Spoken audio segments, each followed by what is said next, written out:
What if the hero who saved the world was erased from history just because of the color of his eyes? This is the reality of Abel, a legendary mage who defeated the Lord of Twilight, only to be betrayed and exiled by his own companion. His punishment? Having golden eyes, the very same mark as the most feared demons. In a world where eye color defines your destiny, Abel's amber eyes are treated as a curse. He's called useless, rejected by everyone, humiliated by nobles who can barely cast a fireball. But what they don't know is that Abel masters all the elements and holds secrets from a lost era. Refusing isolation, he uses forbidden reincarnation magic and awakens 200 years in the future. Now, no one recognizes him, and that's exactly how he wants it. He just wants peace, ancient books, and a quiet school life. The problem? His overwhelming power keeps attracting attention, including from some very stubborn girls. Between an unexpected kiss from a beautiful demoness who waited centuries for him and a duchess who only cares about the strong, Abel will realize going unnoticed is impossible. Get ready to witness the most underestimated mage in history make an epic comeback. This story is really good, so leave a like and comment, Golden Eyes. The more comments, the faster I bring the continuation. No more stalling. Let's get to the video. A man named Abel stood still with magic swirling around his hand. As the others watched, he unleashed a spell at the enemy. In that moment, the Lord of Twilight, the being who had plunged the world into darkness, was finally defeated by Roy's hero party. Or rather, by Abel himself. Even so, people continued to fear the Twilight. One day, Roy told Abel that his amber eyes no longer had a place in this peaceful world. He then asked Abel to take charge of the party, leaving him completely stunned. In this world, a person's eyes revealed the nature of their magical power. Those gifted with fire magic were born with ruby-colored eyes. Sapphire eyes signified an affinity with water, while emerald eyes represented wind. However, those capable of wielding every element possessed a golden amber glow in their eyes. Yet most demons also had Zampir eyes, just like Abel. Because of that, humans who carried those eyes were branded as reincarnated demons. As a result, Abel became the target of fear and hatred. In this way, the gift of amber eyes was both a blessing and a curse. For that reason, Roy believed Abel would be viewed as a symbol of misfortune during times of peace. He pointed out a remote island and arranged for Abel to live in a village that had been prepared there. Hearing this, Abel realized Roy intended to keep him confined, despite being his longtime companion. Moreover, he understood that Roy also wanted him out of sight, so he accepted the decision and declared that he would leave and never return. Even so, he made it clear that he would not accept the offer of isolation. Despite everything, Abel did not place all the blame on them, because the true issue was the way society treated those with Zampir eyes, a flaw common in an immature civilization. After departing from the group, he sought shelter deep within the mountains. Inside an ancient laboratory, he perfected a spell that no one in modern society was capable of mastering. Using that reincarnation magic, he sealed everything inside a magical coffin. He envisioned a future 200 years ahead, a world where magic might accomplish the impossible. In such an age, perhaps people would be more accepting, especially toward those who possessed Zampir eyes. 200 years later, Abel finally emerged from the coffin. Upon awakening, he immediately inspected his body. Soon after, he noticed how easily the coffin crumbled after being left untouched for so long. If his reincarnation spell had truly worked, then 2 centuries must have passed. With that thought in mind, he examined himself and realized his soul now resided in a body resembling his younger self. Although he could have created a more attractive appearance, he still felt attached to the way he had once looked. In this era, there was no one left who knew him, so it hardly mattered. Suddenly, he heard a sound and instantly sensed the presence of a demon. Turning toward the door, he realized the footsteps belonged to a woman. He wondered whether demons had learned how to disguise themselves as humans. Furthermore, they must have become quite skilled, considering the cave was surrounded by protective spells. Because of that, he questioned whether the barrier had weakened over the past 2 centuries. Even so, he had not yet tested the limits of his youthful new body, so caution was necessary. As the door slowly creaked open, he began preparing a surprise attack as a precaution. He considered striking the intruder with his most powerful magic in order to gain the upper hand. When the door opened completely, he started casting the spell, but suddenly noticed something and quickly clenched his fist to cancel the magic. The woman then came into view, yet she remained frozen in shock as she stared at him. Seeing her, Abel began wondering who she could be. Then he noticed her sapphire eyes, the mark of water magic, and questioned whether she was truly human. Without warning, the basket she was carrying slipped from her hands and fell to the ground. She collapsed to her knees, and tears streamed down her face as she called out his name. Then he exclaimed that he had been waiting for that day for a very long time. Hearing this, Abel realized she was not a demon, but he still could not recognize her and began wondering whether he had ever met someone like her before. At that moment, a memory resurfaced. Back then, Roy had questioned whether Abel had lost his mind. Roy pointed out that, even if she was only a child, that girl was still a demon and an enemy. Nevertheless, Abel chose to spare the young demon girl's life. Shortly after defeating the ruler of darkness, he stated that a mere child posed no threat, and that killing her would change nothing. Roy was stunned by that decision, remembering the girl who had cried so desperately back then. He realized she was still crying, though he had never imagined things would come this far. After 200 years, the woman was clearly astonished by his words. B remarked that it had been an incredibly long time since he had last seen her. Hearing that, she began crying once more. She introduced herself as Lilith and said that she had finally found him. For more than a century, she had searched for him, determined to repay the debt of gratitude she owed him. At last, she had discovered the place where he intended to reincarnate. Hearing this, Abel remarked that time had probably weakened the cave's magic. Setting that thought aside, he turned his attention back to her. He observed that her eyes had once carried the same shade as his own. It was widely believed that eye color reflected the color of a person's soul, so he wondered whether she had somehow managed to change her eyes. As he thought about it, he admitted that he had never succeeded in doing such a thing himself. In response, she said it would be quicker to show him. She then raised her hands to her face and removed what she had been wearing. To his surprise, when she opened her eyes again, they revealed their true amber color. Afterward, she showed him the item in her hands and explained that it was called a contact lens. Upon examining it closely, Abel was amazed that such a thin, transparent layer could completely change the color of a person's eyes. After all, this world had endured a long and painful history of discrimination based solely on eye color. Countless conflicts and lost lives had occurred simply because of the color of someone's eyes. The thought that something so simple could have prevented all of that left him speechless. Before he could dwell on it further, Lil took something out of her basket. As she wrapped a scarf around his neck, she mentioned that she had prepared a house nearby.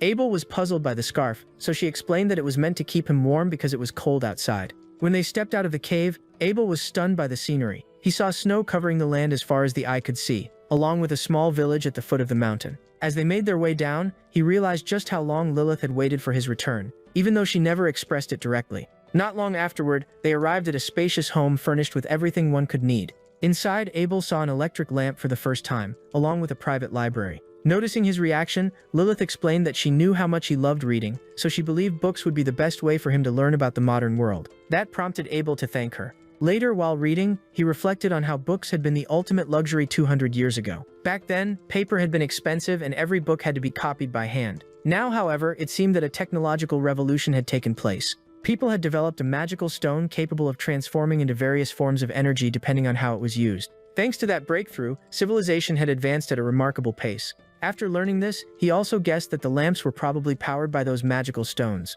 Even so, he wondered why magic alone was no longer enough, and concluded that modern mages had grown lazy. After spending some time reading, the book slipped from his hands when he realized his suspicions had been correct. He discovered that the overall skill level of present-day mages had declined drastically. Furthermore, what was now celebrated as groundbreaking magic had been basic knowledge for children 200 years earlier. Even so, many of those books proudly presented magical formulas riddled with flaws. Anyone who used them as a foundation would create spells full of errors and vulnerable to catastrophic failures. Still, he concluded that while technology had moved forward, magic itself had regressed. But a sudden noise interrupted his thoughts. Listening carefully, he realized it was coming from somewhere inside the house, yet the footsteps did not sound like Lilith's. That made him wonder where she had gone. Suddenly, someone shouted at him and startled him. A boy appeared and confidently assumed that Abel must be Lilith's younger brother. Seeing this, Abel wondered who the boy was and whether he knew Lilith. Without warning, the boy told him to be happy. Then he introduced himself as Ted and proudly announced that Abel would now be under his guidance. Hearing that, Abel wondered whether Ted was trying to make him his disciple. However, he noticed Ted's extravagant clothing and suspected that he might be a noble. Suddenly, he remembered the nearby mansion and wondered if it belonged to Ted. Regardless, Abel had no interest in becoming involved in a master-disciple relationship with him. Even so, Ted refused to give up and enthusiastically continued trying to persuade Abel to become his disciple. As the persistence dragged on, Abel found himself wishing the boy would simply give up. With that in mind, he decided to frighten him away. After calmly closing his book, he told Ted to keep his distance. He then revealed his eyes and asked whether Ted understood what they meant. Ted showed surprise when he saw them, but soon appeared even more confident than before. Abel explained that those eyes were associated with demons, yet Ted merely burst out laughing in amusement. He pointed at Abel's amber eyes while continuing to laugh. He said it was his first time seeing such eyes, and that he was amazed they actually existed. However, that reaction left Abel confused because the boy did not seem frightened at all. At that moment, another person arrived and called out to Ted. When he saw him, he reminded Ted not to enter Lilith's house without permission. As soon as Ted noticed him, he excitedly called him his older brother. He asked his brother to take a look at Abel and remarked that he had never seen such unusual eyes before, leaving Abel bewildered. Suddenly, Biz carefully examined Abel's eyes. Then he recalled that Lily had once mentioned that her extraordinarily talented brother would be living there, though Biz seemed to have expected someone more impressive. Suddenly, Ted declared that amber eyes like Abel's had no affinity for any magical attribute. He claimed that people with such eyes were incapable of using the major branches of magic and were therefore useless. Hearing that statement, Abel was taken aback. In reality, Zampar eyes required an exceptionally long period of training. For the first 10 years, a person could not properly use any magical attribute. After that period, however, they could master every one of them. Although individual talent varied, they were capable of performing top-tier magic across all elements. Even so, people with those eyes had been persecuted throughout history, despite their undeniable and extraordinary potential. Meanwhile, Bez began scolding Ted for taking things too far. He reminded him that a person could still live a meaningful life even without magic. With that, he assured Abel that they could rely on one another and hoped they would get along well. Hearing that, Abel wondered whether Bez also considered people with Zampar eyes to be worthless. Before leaving, Bez instructed Ted to return home and continue studying, since the chosen ones had a destiny they were expected to fulfill. In response, Ted agreed and cheerfully said goodbye to Abel. Once the door closed, Abel felt drained after the brothers had suddenly appeared, criticized him, and left just as quickly. He now understood the situation based on the historical accounts of war that he had been reading. The demon race had not been at war with humanity for roughly 100 years. As a result, the world had entered an era of peace. With demons no longer posing a constant threat, people stopped fearing Zampar eyes. However, as magical proficiency declined, those with Zampar eyes, which required extensive training, became the subject of ridicule. Because of this, he found it difficult to believe that after suffering so much persecution in the past, they were now merely mocked. Knowing that, he began to wonder whether living an ordinary life was truly so difficult for them. Later, Lilith finally returned. The moment he saw her, Abel assumed she was a servant, but with a smile she clarified that the modern term was housemaid. She asked whether the uniform suited her, and he agreed that it did. Setting that aside, Abel told her that he had finally understood. He now realized why she had gone to such lengths to conceal the color of her eyes. He explained that over the course of 2 centuries, Zampar eyes had gone from being a symbol of immense power to something people laughed at. Life had become more difficult for those with Zampar eyes, and perhaps that was why Lilith hid hers behind contact lenses. In response, Lilith explained that the demon race had grown weaker during the last 2 centuries. After the hero's party defeated the Dark Sovereign, humanity continued hunting down the remaining demons. As peace gradually spread across the world, the overall standard of magical ability began to decline. As a consequence, the fear surrounding Amber Eyes vanished, and people forgot that those eyes could become extraordinarily powerful through training. After considering that, Abel asked whether she still held resentment toward humans despite being a demon, but she merely smiled and reminded him of what he had done for her in the past. He had traveled with her in search of a safe place where she could live. He had also taught her magic and shown her how to blend into human society. Then she stepped closer and expressed how deeply she admired him. With a smile, she added that she had a small request if he truly cared about her. Later, while Lilith scrubbed his back, Abel found himself wondering how things had somehow reached this point.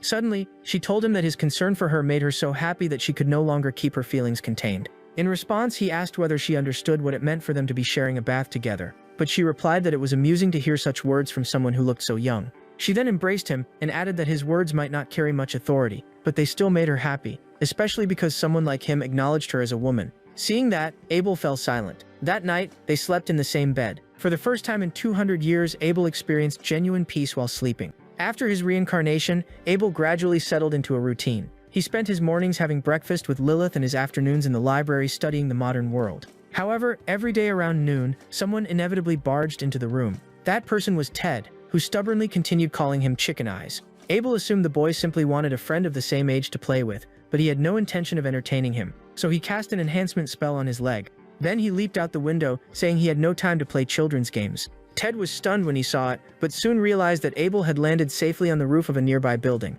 He immediately began wondering in disbelief how Abel was able to move like that. Ted had no idea that it was only a tiny fraction of Abel's enhancement magic, yet it was already enough to amaze him. Determined not to be left behind, Ted began casting strengthening magic on himself. Afterward, he also jumped through the window. Watching this, Abel noticed that Ted was at least capable of using basic body enhancement magic. However, his control was poor, and a large amount of raw magic was leaking away. That wasted energy and made his movements highly inefficient. As expected, Ted began to fall and eventually crashed into a nearby bush. Abel quickly climbed down after him and asked whether he was alright. In response, Ted immediately sprang out of the bushes. He then shouted at Abel not to worry and charged toward him. However, Abel simply flew upward to avoid him, causing Ted to slam into a nearby wall. As Ted complained about the pain in his face, Abel remarked that he was surprisingly tough and added that with another 20 years of training, Ted might become a reasonably capable mage. Hearing that, Ted scolded him for failing to act like a proper subordinate, but Abel replied that he had never agreed to such a thing. However, he paused when a thought suddenly crossed his mind. Then he told Ted that if he truly insisted, he would not mind becoming his subordinate. The moment he heard that, Ted became excited, believing that Abel had finally found some motivation. However, Abel immediately clarified that there was a condition. Suddenly, he remembered how Lilith had given him the scarf to protect him from the cold in a village where snow covered the land for half the year.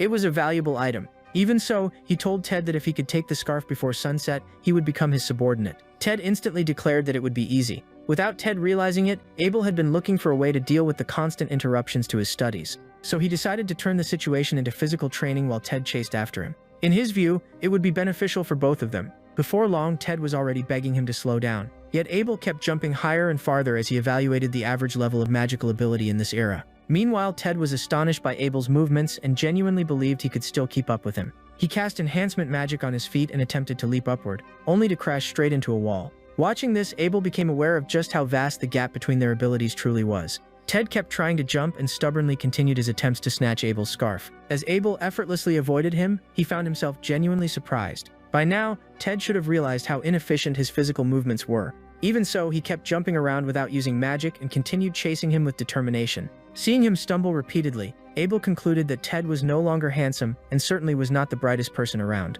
However, he did possess a fair amount of endurance. Even so, he was unbelievably noisy every time he hit the ground. Once again, Ted asked why Abel was not tired, but Abel assumed their training methods had simply been different. When Ted got back on his feet, Abel remarked that sunset was still far away, yet he already looked ready to quit. In response, Ted charged forward again, reaching for the scarf, but his movements were far too slow. Abel sidestepped him with ease. He was moving so sluggishly that Abel merely slapped his hand aside. Eventually, Ted announced that he could not continue and collapsed onto the ground. Observing him, Abel realized that Ted had lasted about 20 minutes longer than expected. He probably carried noble blood. Knowing that Ted possessed at least some basic physical training, Abel decided to return to the library. However, something caught his attention. He glanced toward a nearby window and spotted Bez speaking animatedly with someone. Curious, Abel enhanced his hearing to listen more closely. As their voices became clearer, he heard Lilith saying that she could not be in a relationship with Bez. That immediately surprised Abel. A moment later, he heard Bez asking what was wrong with him. At that point, Abel realized he had accidentally stumbled into a romantic conversation.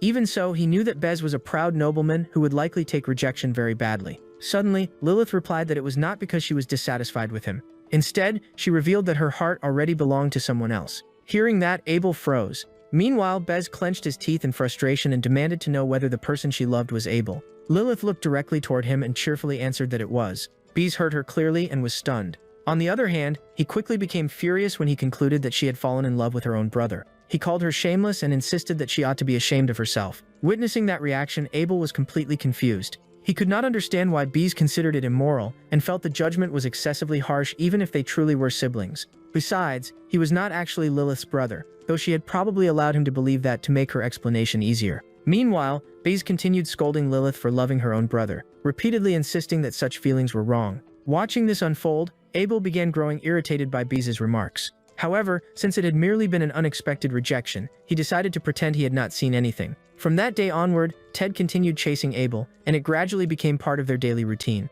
As time passed, Abel arrived at a conclusion after observing Ted. While Ted relentlessly pursued him, Abel realized that his ruby eyes, famed for their exceptional affinity with fire magic, did not seem to correspond to any remarkable talent in this era.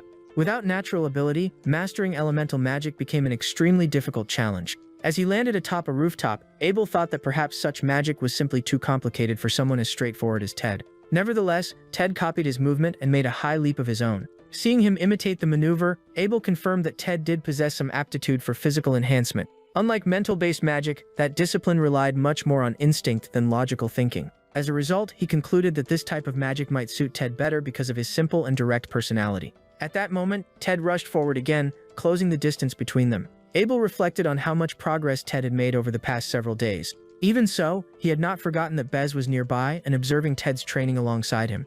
At that moment, Abel grabbed Ted's wrist, while thinking that 2 centuries ago, someone like him would have been considered merely average. Even so, he threw Ted aside. While evaluating his performance, he remarked that he had improved only slightly. Then he kicked Ted's leg and added that an attack with that amount of force would not even bother a fly. As a result, Ted tumbled into the snow and slid across the rooftop. Eventually, he reached the edge of the roof and came to a stop, then stood up in frustration and shouted at Abel. But the moment he took a step, his foot slipped. He lost his balance, and before Abel could react, Ted had already fallen from the roof. He struck the ground hard and immediately grabbed his leg in pain. Seeing this, Abel hurried down to check on him and worried that he might have fractured his ankle. Although healing magic was not his specialty, he prepared to use a recovery spell. However, Bez arrived suddenly and immediately shoved Abel aside so that he could cast the healing spell himself. Witnessing that, Abel was surprised that Bez could use recovery magic despite not possessing Zampar eyes. He realized then that he might have underestimated Bez. However, he soon noticed something strange. As Bez began casting the spell, Ted cried out in pain.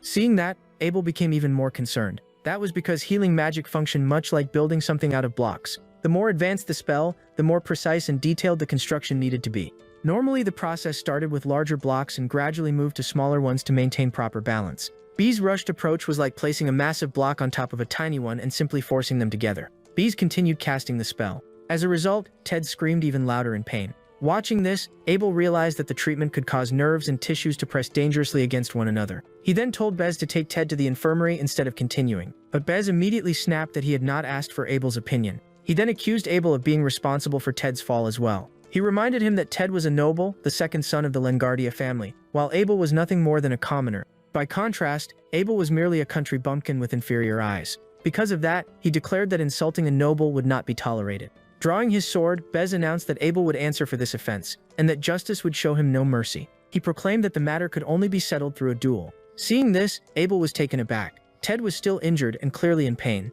yet Bez seemed completely blinded by his anger. On top of that, a crowd had already begun gathering because of the commotion, and attracting so much attention in the middle of town was unwise. Even so, Abel answered Bez calmly and stated that he would accept the challenge. Hearing that, Bez explained that the duel would be one-on-one and that the first person to surrender would be declared the loser. Taking their age difference into account, Bez offered Abel a handicap. However, Abel declined and told him to begin immediately, which caught Bez off guard. Even so, Abel had no time to waste. After all, he was partly responsible for the situation, and Ted needed proper medical care. With that in mind, he hoped Ted could endure a little longer. Meanwhile, Bez grew even angrier, interpreting Abel's attitude as an insult and wanting to make him regret it. Bez raised his sword and activated a spell called Window. As the attack rushed toward him, Abel dodged swiftly and silently acknowledged that Bez was more capable than he had initially thought. When he saw a nearby tree sliced cleanly in half by the spell, he concluded that Bez's power was average, but his spell construction speed was remarkable. 2 centuries earlier, only Abel had been capable of creating spells that quickly.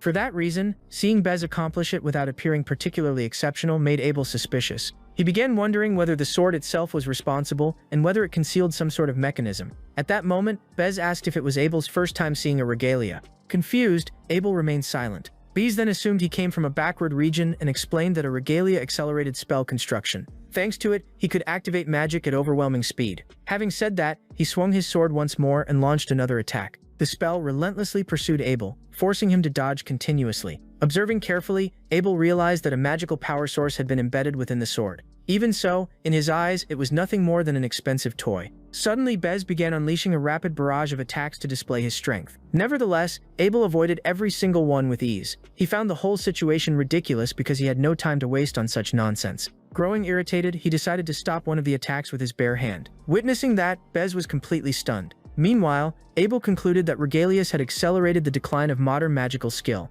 The tool was so convenient that mages had come to believe there was no longer any need to learn how to construct spells from scratch. As a result, in a world without demons, such thinking might not be dangerous, but Abel realized that regalias had robbed mages of their ability to think critically. Even so, since Bez had helped him test his theory, Abel felt it was only fair to demonstrate the difference in strength between them. Confused, Bez asked what he meant by showing true power. Abel's eyes began to shine. Magic gathered in his hands as he cast a far more powerful version of Window. The completed spell shot toward Bez, who attempted to block it but was blasted backward.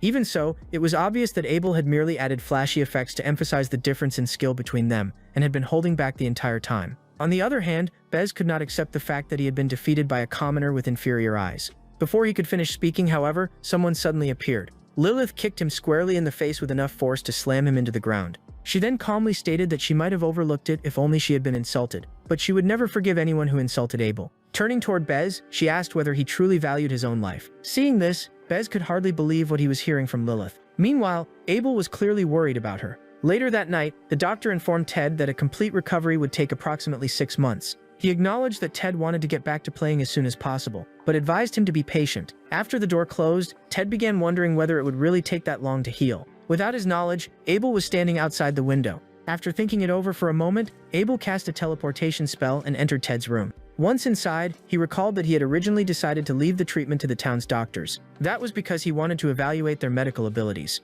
However, 6 months was far too long. so he began treating Ted with healing magic himself. As he worked, he removed the lingering effects of the poorly executed spell Bez had used. He also realigned the bone structure through exceptionally precise reinforcement magic. While carrying out the treatment, Abel reflected that he should have prevented Ted's fall from the beginning. Feeling responsible, he quietly whispered an apology to the sleeping Ted. The following day, Abel left the house but was surprised to find Bez waiting outside. Slightly confused, he casually addressed him by name, but Bez immediately corrected him and insisted that he should say Lord Bez, since he was only a commoner. Without warning, Bez was struck on the head. As he dropped to his knees in pain, the man standing beside him politely greeted Abel. The man introduced himself as Evans and explained that he wished to apologize for the previous incident.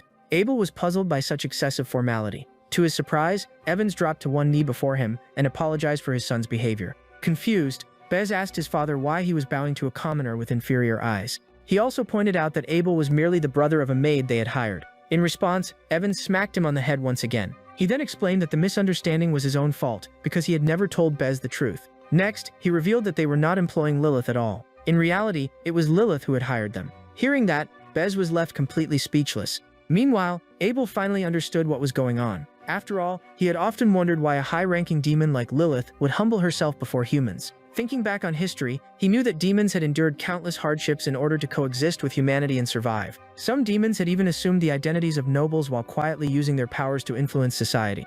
Therefore, Lilith had probably adapted to the modern era through similar means. After that encounter, Abel never saw Bez again. According to Evans, Bez had enrolled in the Heresia Magic Academy, an institution famous for producing elite mages. Later, Evans shared a story with Ted about a snowy day. On that day, he had gone hunting in the forest and was attacked by a monster. It was Lilith who saved him. Using her magic, she defeated the beast. At the time, he considered himself incredibly fortunate. From that day onward, she had supported their family, serving both as a kind neighbor and as a guide through life. The word guide caught Ted's attention, so Evans encouraged him to continue getting along with them, and Ted eagerly agreed. That was because he had already come to regard Abel as a close friend. He also remembered how his leg had been healed and felt that he owed Abel both an apology and his gratitude. Later, Ted barged into Abel's house once again, but this time he started calling him Master and asked to become his disciple once more. In response, Abel asked where that sudden talk of being a master had come from. Even so, from that day onward, he gradually became accustomed to Ted's presence and slowly adjusted to life in that world with Lilith by his side.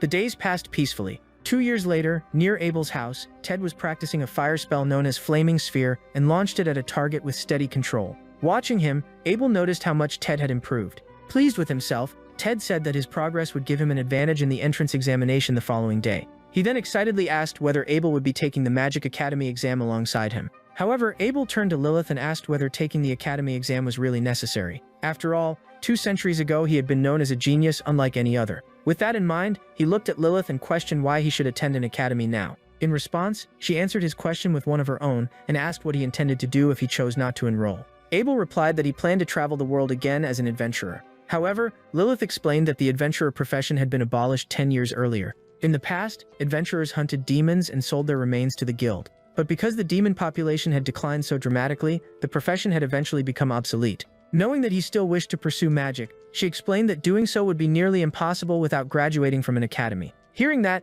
Abel found it difficult to accept, since no one could teach him magic better than he had taught himself centuries earlier. Suddenly, Lilith asked whether he would rather rely on her instead, adding that she would be happy to support him. Faced with that suggestion, Abel asked her to stop and reluctantly agreed to take the examination. Later, at the academy gates, Abel tried to remain positive and viewed the experience as an opportunity to broaden his horizons. He had already arrived at Asura Academy, located in the capital of Midgard. As they entered, he overheard several students commenting on the fact that his uniform lacked a family crest. Then someone remarked that he must be the student with inferior eyes they had heard rumors about and that the academy's standards must have declined. When he heard them saying that commoners belonged in the fields, Abel realized they were students based on the uniforms they wore. He also heard them claim that he had probably gained admission thanks to the donations of some wealthy family. They were convinced he had taken a shortcut. They confidently predicted that he would fail. Abel merely thought that the nobles still lacked refinement. On the other hand, Ted could not believe that people were judging someone based on eye color, although Abel knew Ted himself had once done exactly that. Suddenly, the two stopped when they heard someone scolding those students for their behavior. When they turned around, they saw a girl criticizing the group for insulting a commoner. She also stated that such conduct was disgraceful, even by noble standards. At that moment, Abel's attention was drawn to the crest on her uniform. It looked strangely familiar, although he could not remember where he had seen it before. Suddenly, one of the students rudely demanded to know who she was. The girl introduced herself as Melissa. She also declared that she would become a great mage, graduate at the top of the academy, and make her name known throughout the world. Finding her arrogant, they asked whether she was also taking the entrance examination and threatened to teach her some manners. However, Melissa remained perfectly calm. She then drew her sword and pointed it directly at them with unwavering resolve before asking who truly lacked manners. Shortly afterward, she ordered the men to get out of her sight immediately. When they noticed that their uniforms had already been sliced apart, they hurried away while warning her not to become too arrogant. She simply ignored them. As Abel watched her leave, he decided to thank her and called out to her. However, when he approached, she abruptly slapped his hand away. She then scolded him for daring to touch her, reminding him that he was nothing more than a commoner. Abel replied that he had only wanted to thank her, but she told him not to get the wrong idea and explained that she simply hated people who spoke badly about others behind their backs and had no intention of associating with commoners. Seeing that, Abel could not help wondering whether every student at that academy was like her. Suddenly, she stated that if he wanted her attention, he would first have to become stronger, and then she walked away. She added that she was interested only in the strong. Furious, Ted declared that she had no idea how powerful Abel really was. Although Abel had not expected to encounter a girl with such a forceful personality, there was something oddly familiar about her face.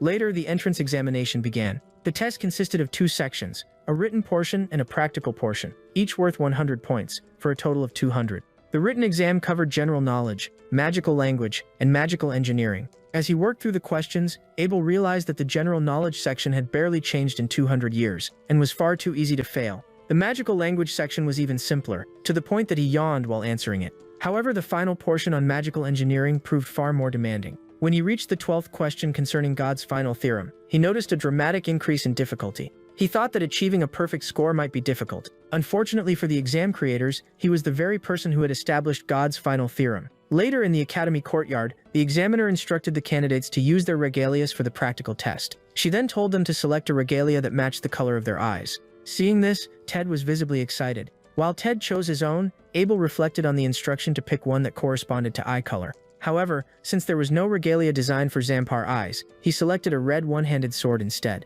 After that, the examiner explained that the practical test would measure the participants' magical power. The target was made from black matter that absorbed magic, so it would not break easily and allowed candidates to cast their strongest spells without restraint. She then asked who was prepared to begin, and Ted immediately volunteered. As soon as she approved, Ted stepped forward eagerly. However, Abel was concerned because, despite following Ted's progress, he knew his magical abilities were still at a beginner's level. Asura Academy gathered the finest talents from across the kingdom. Therefore, Abel hoped Ted would not embarrass himself in front of such a crowd. Soon the examiner gave the signal to start, and Ted raised his regalia and shouted, "Fireball!" A small sphere of flame shot from the weapon. Abel, however, was unimpressed. The spell was sloppy, exactly as he had expected. Ted was already clumsy by nature, and using an unfamiliar regalia only made matters worse. Even so, the fireball struck the target. At the sight of that, the examiner and the spectators were astonished. Meanwhile, Abel had expected Ted to be mocked, but instead the examiner described the result as remarkable. She even asked how someone so talented had entered through the standard admissions process, which left Abel confused. Suddenly, the other candidates began whispering that surpassing such an impressive spell would be difficult. That was when Abel realized that in this era, even a simple spell like Ted's was considered worthy of praise. Soon the remaining students took their turns, casting spells such as Windy Edge and Icy Needle. Watching them, Abel felt as though he were observing children at play. Finally, the examiner called the last name and asked whether Abel would take the test. Hearing that, he realized she also believed that people with Zampar eyes could barely use magic, and that her polite smile was merely a disguise for pity. Thinking about that, he wondered how much longer he would have to endure such treatment. At that moment, Ted shouted that Abel would be next and would demonstrate incredible magic. Although slightly surprised, Abel agreed. After stepping forward, he received the signal to begin from the examiner. As he stood there motionless, he started weighing his options. Suddenly, he decided to accept Ted's challenge, but in his own way. Meanwhile, Ted watched with excitement as the crowd focused its attention on Abel. Some people began whispering that he was taking so long because of the limitations of his eyes, unaware that Abel was maximizing the projectile speed of the spell, increasing its power output, and integrating a multi-shot formula. He also remembered that the target was made of black matter, so he activated limiter release. Then he quietly muttered, "Fireball, cutting rain." His regalia immediately radiated intense magical energy. A moment later, he launched the attack. The crowd was stunned by the enormous size of the spell, but Abel knew that its scale was only part of the story. In midair, the fireball split into dozens of smaller projectiles. Ted and the others were left utterly speechless. Soon afterward, the fireballs struck not only the targets but also the surrounding area. The spectators could hardly believe that the targets had been completely destroyed. Unlike the others, Ted loudly celebrated, thrilled by Abel's display. Meanwhile, Abel realized that he had overdone it, since the entire testing area had been transformed into a devastated wasteland. Even so, he felt satisfied because that demonstration might finally put an end to the prejudice surrounding Zampar eyes.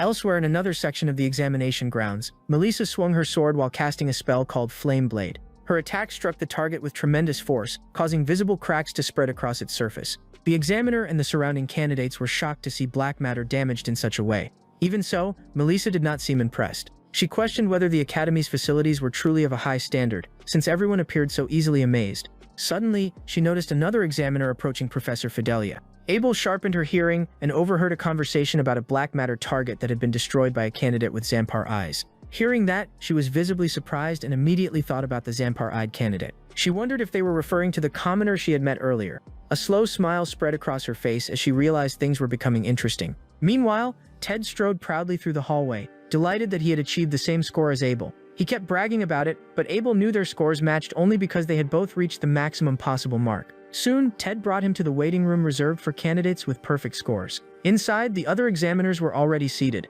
The moment Abel entered, everyone noticed him. Whispers quickly spread through the room, identifying him as the one who had destroyed the black matter target. Suddenly, someone called out to Abel. It was Melissa, asking whether he had truly destroyed the target during the practical exam. While Abel tried to remember whether she was the same girl from before, Ted recognized her immediately. Melissa continued by asking how he had managed to create such a powerful spell. She also remarked that Zampar eyes possessed no natural elemental affinity, and asked whether he had trained under some famous mage. Abel offered no response. Annoyed, she warned him that his true abilities would be exposed in the next examination. Ted immediately scolded her for her arrogance.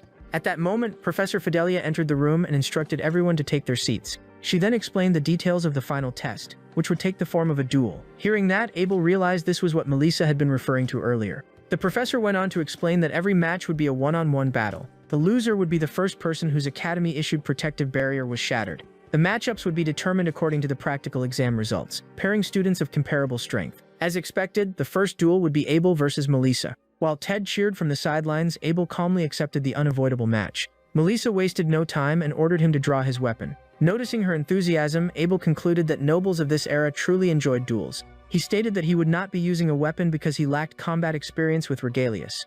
Upon hearing that, Melissa understood that he intended to fight using conventional magic. Even so, she drew her sword and charged forward, demanding that he show his real strength. As she rushed toward him, Abel realized that she was fast. That surprised him because despite the overall decline in magical skill over the centuries, someone like her still existed. In response, he reinforced his body with magic and effortlessly evaded her attack. Melissa was startled by his speed. Meanwhile, Ted continued cheering enthusiastically. Growing more serious, Melissa cloaked her sword in flames. She then struck with Flame Blade. Seeing the attack approaching, Abel responded by casting his own version of Flame Blade. An even larger wave of fire surged toward Melissa. She was clearly shocked by what she saw. Moments later, the two attacks collided and triggered a massive explosion. Ted was astonished to witness the spells crashing into each other.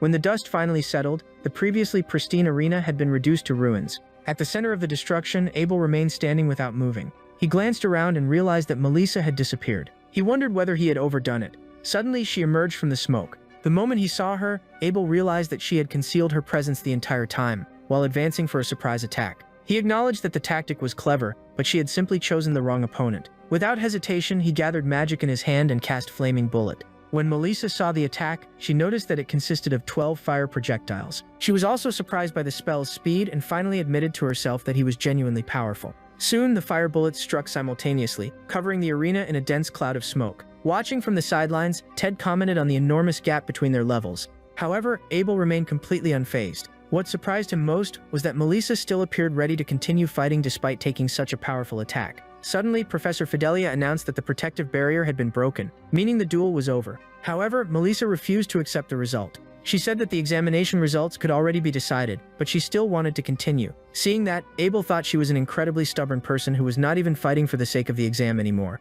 When she raised her sword once again, he sensed her determination to prove her strength according to her own beliefs. Melissa declared that she would prove she was strong. Seeing that, Abel asked why she was so obsessed with strength during an age of peace.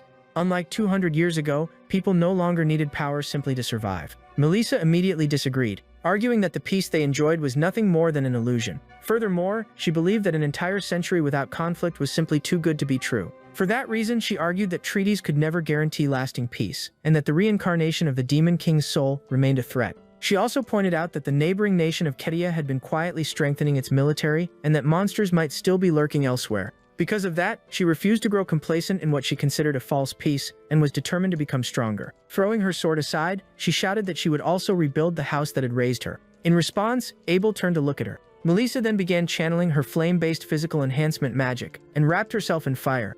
As Ted and the others watched in awe, her body became covered in armor made of blazing flames. Afterward, she invoked forbidden magic and summoned the sky of rose matter. Soon, the flames swirling around her transformed into a pair of wings. At the sight of that, Abel was left speechless. Ted could hardly believe his eyes as Melissa hovered in the air and once again declared that Abel should prepare himself because she intended to win. But Abel simply watched in silence. As Melissa floated overhead, Ted wondered whether this was flight magic, something he had always believed existed only in legends. Seeing it, Abel recalled that flight magic required extraordinarily precise control over multiple magical attributes and was extremely dangerous to perform incorrectly. Even in his own era, only a handful of people had been capable of mastering it. For someone like Melissa, who possessed ruby eyes, using such a technique must have required tremendous effort. As he observed her, Abel was reminded of a red-haired girl from the distant past, who might have passed that magic down through her lineage. Suddenly, Melissa asked whether he had never witnessed anything like it before, but Abel replied that the opposite was true. While casting a spell, he remarked that the magic revealed the origins of her family.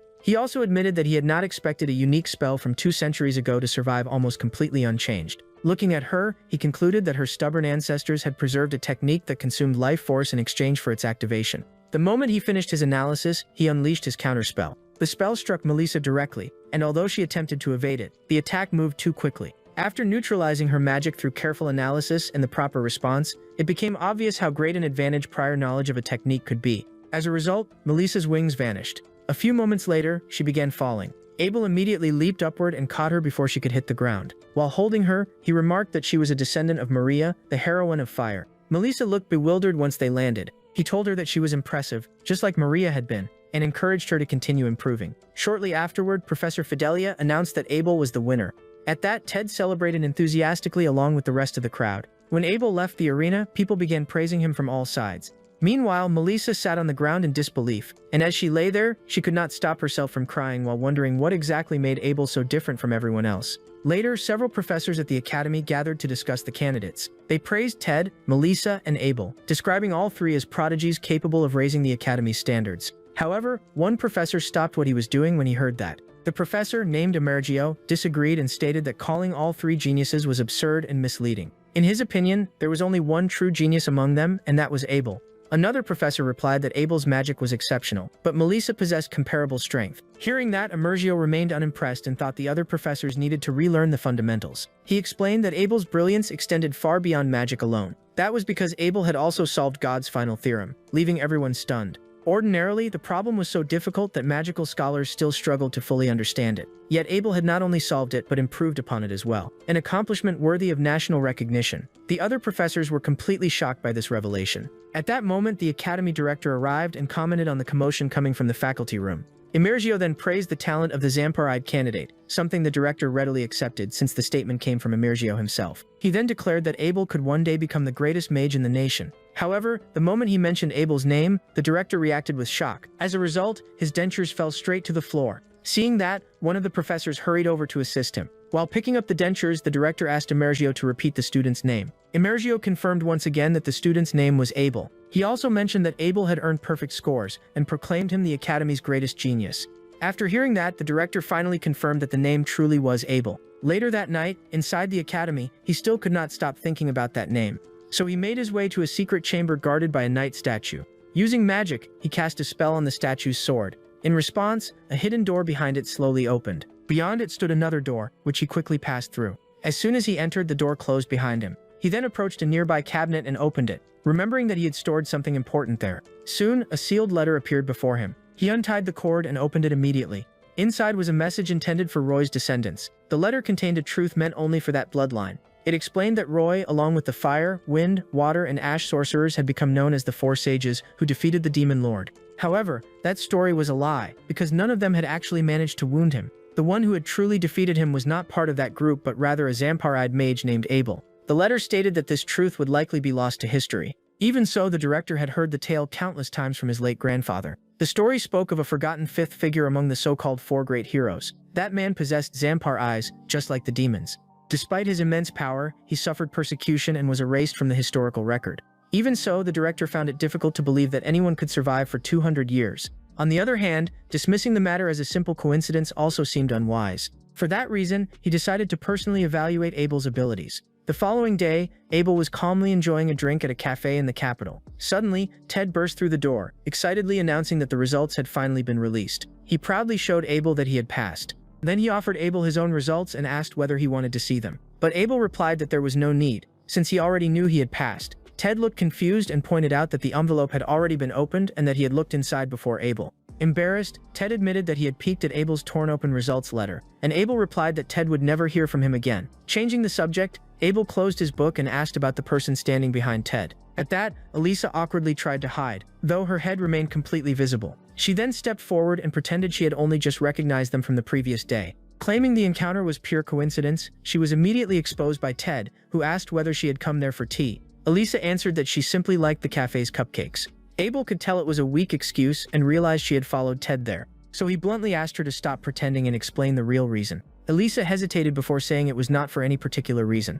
In truth, she was curious about which class Abel had been assigned to. She also admitted that she had a great deal to learn from him and wanted to push herself as far as possible. Abel was not entirely sure what she meant by that. Before he could respond, Ted volunteered to reveal the information since the class assignments would soon be public anyway. Proudly, he announced that both he and Abel had been placed in Class A and said he hoped Elisa would be there too. Abel, however, saw no particular importance in whether they shared the same class. Even so, Elisa looked delighted by the news. After that, she left the cafe in an unusually cheerful mood. Meanwhile, Abel found himself wondering what had just happened. Ted guessed that she was simply nervous because she did not have many friends. Their discussion was interrupted when another person arrived. The moment they saw who it was, both Abel and Ted were visibly startled. It was Lilith, though she was dressed in an entirely different outfit. Noticing this immediately, Abel asked about her new clothing. She explained that she had just been appointed as a teacher at Asura Academy. Ted was astonished and thought the coincidence was incredibly strange. Abel, on the other hand, was not surprised in the slightest. He understood Lilith's determination and knew that her long lifespan gave her advantages few others possessed. Suddenly, Lilith leaned close and quietly told Abel that she would now be supporting him as one of the Academy's instructors. On the day before the entrance ceremony, Lilith escorted Abel and Ted to the student dormitories. When they arrived, both were impressed by the sheer size of the place. Lilith explained that the Academy followed a 5-year program, and that every student lived on campus. After giving them the essential information, she left to attend to her duties as a newly appointed teacher. Abel thanked her, while Ted said he looked forward to seeing her again the next day. As they carried their belongings, Abel noticed that Ted seemed to be struggling. He remarked that Ted probably should have packed less luggage. Ted had no excuse to offer. At that moment, a woman approached and recognized them as incoming students. She introduced herself as Fidelia, the instructor responsible for the first-year dormitory. Abel recognized her from the entrance examination, while Ted was surprised to learn that she was actually a teacher. Fidelia checked their names and handed them their academy uniforms. She also reminded them that casual clothes were allowed inside the dormitory, but academy uniforms were mandatory elsewhere. The instant he received his uniform, Abel noticed that it had been enchanted. Fidelia confirmed this and explained that the enchantments provided resistance against magic and dirt. Curious, Abel asked who had crafted the enchantments, and she answered that it was likely done by a specialist hired by the academy. After receiving their room keys, they were informed that the remainder of the day was free before the entrance ceremony. With that settled, Abel and Ted headed to their respective rooms. Once inside, Abel continued carefully examining the uniform. Seeing this, Ted asked whether he was really that interested in it. Abel explained that enchanting items was traditionally the specialty of black-eyed mages, who excelled at improving the properties of objects such as uniforms. However, he judged the enchantments on the uniform to be only third-rate and a waste of high-quality materials. Because of that, he decided to redo the enchantments himself. With that in mind, he asked Ted to hand over his uniform as well. After modifying the enchantments, Ted tried the uniform on again and immediately noticed that it felt much lighter. Seeing the result, Abel concluded that the base materials were excellent, which made the improvements easier to implement. He then began working on his own uniform. At that moment, Ted gathered his belongings and proudly announced that he was about to begin his manju diplomacy. Abel looked puzzled until Ted revealed a box filled with Langard's local specialty, snowball manju. Only then did Abel finally understand why Ted had brought so much luggage. After taking a bite himself, Ted insisted that Abel try one too. Abel remarked that he had lived in Langard for more than 2 years, and that the supposedly famous sweet was merely average. Nevertheless, Ted remained determined to hand them out to the neighboring students. After all, his goal was to make 100 friends. With that declaration, he immediately left the room. Watching him go, Abel thought that Ted might actually succeed in making 100 friends. As for himself, he simply wanted to graduate peacefully without getting involved in any trouble. Setting those thoughts aside, he returned to improving the enchantments on his own uniform. Once the work was finished, he decided to take a nap since the magical adjustments had left him tired. Before he could rest, however, he heard shouting coming from outside. When he looked through the window, he saw several students confronting Ted. One of them demanded to know whether Ted was trying to insult them. Ted explained that he had only been attempting to make friends. Watching the scene, Abel wondered whether Ted's manju diplomacy had failed. Suddenly, another student shouted that Ted could keep dreaming because nobody would ever want to be friends with someone like him, especially a poisonous perch. Hearing that, Abel wondered what exactly they meant, though he vaguely remembered reading about something similar in a book. Poisonous perch was the name given to an invasive freshwater fish species that had multiplied rapidly throughout the rivers of urban areas. Its rapid reproduction and feeding habits were damaging the balance of the aquatic ecosystem. Meanwhile, Ted kept rummaging through his backpack and once again urged everyone to try the specialty from his hometown. However, one of the students slapped his hand away, knocking the sweet onto the ground and telling him to shut up. Even with the food scattered across the floor, they continued mocking Ted by calling him a poisonous perch. Ted stared at the fallen manju with a disappointed expression. Watching the scene unfold, Abel found their behavior cruel and wondered whether those students had never been taught not to waste food. He considered stepping in, but before Ted could pick up the dropped sweet, someone else approached. It was Elisa. She picked up one of the manju from the floor and ate it right in front of everyone. Ted and the other students were left completely stunned. She, however, showed no concern and gave the sweet a score of 70. She also remarked that it was not bad, though it could have benefited from a stronger local flavor. Seeing that, the bullies were horrified and insisted that poisonous perches were disgusting, especially after she had eaten something off the ground. Elisa turned toward them and calmly asked what they had just said. Meanwhile, Abel began to worry because he had no idea what Elisa was about to do next. So he stepped in and told everyone to stop. One of the bullies demanded to know who he was. Before Abel could answer, Ted said he did not care about what had happened. He also thanked Elisa, but she asked whether he had no pride at all. Ted replied that the issue was not about pride at that moment. Abel then started to understand the discrimination that existed among the nobles. As Lilith had explained, the academy accepted both students from its preparatory school and outside applicants who passed the public entrance examination. Now he realized that poisonous perch was probably a slur aimed at external students like them. Suddenly, the bullies heard Ted call Abel his master and began wondering whether the amber-eyed boy they had seen earlier was the same master he always talked about. However, they insisted that someone with eyes like those could never be a master. Seeing this, Elisa ordered them to stop. Ted also shouted that they should not insult his master. At that moment, Elisa, the bullies, and even Abel were left speechless. Without warning, Ted grabbed one of the bullies by the collar and demanded an apology. The leader of the group ordered him to let go and called him disgusting.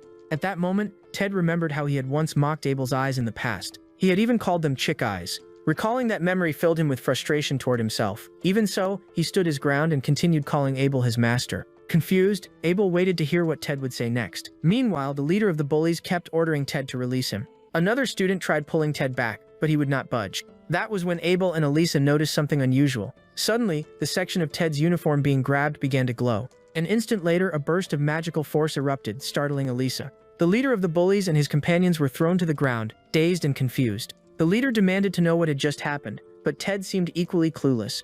Meanwhile, Abel immediately realized that the enchantment he had placed on Ted's uniform had activated. It was a simple reflection spell designed to trigger only when the wearer suffered a physical attack. Apparently, it had worked perfectly, and the timing could not have been better. As a result, the bullies began backing away, though they warned that they would remember this. Abel knew Ted had handled the situation well and that things could have ended much worse for them. Meanwhile, Ted was still standing there in shock. Soon afterward, he turned to Abel and said the bullies had been sent flying even though he had done nothing. He then started wondering whether he had finally awakened some hidden power. Abel doubted that possibility, since none of the students present, including Ted, possessed particularly great strength. Suddenly, Elisa grabbed Ted's arm and began inspecting his uniform. After examining it, she was astonished by the quality of the enchantment, unlike anything she had ever seen before. Proudly, Ted declared that Abel had made it himself and that he was incredibly skilled with enchantment magic. Abel quickly tried to silence him and warned him not to say unnecessary things. Elisa was clearly shocked to learn that Abel had created the enchantment. At that moment, Abel began dragging Ted away, and Elisa attempted to stop them.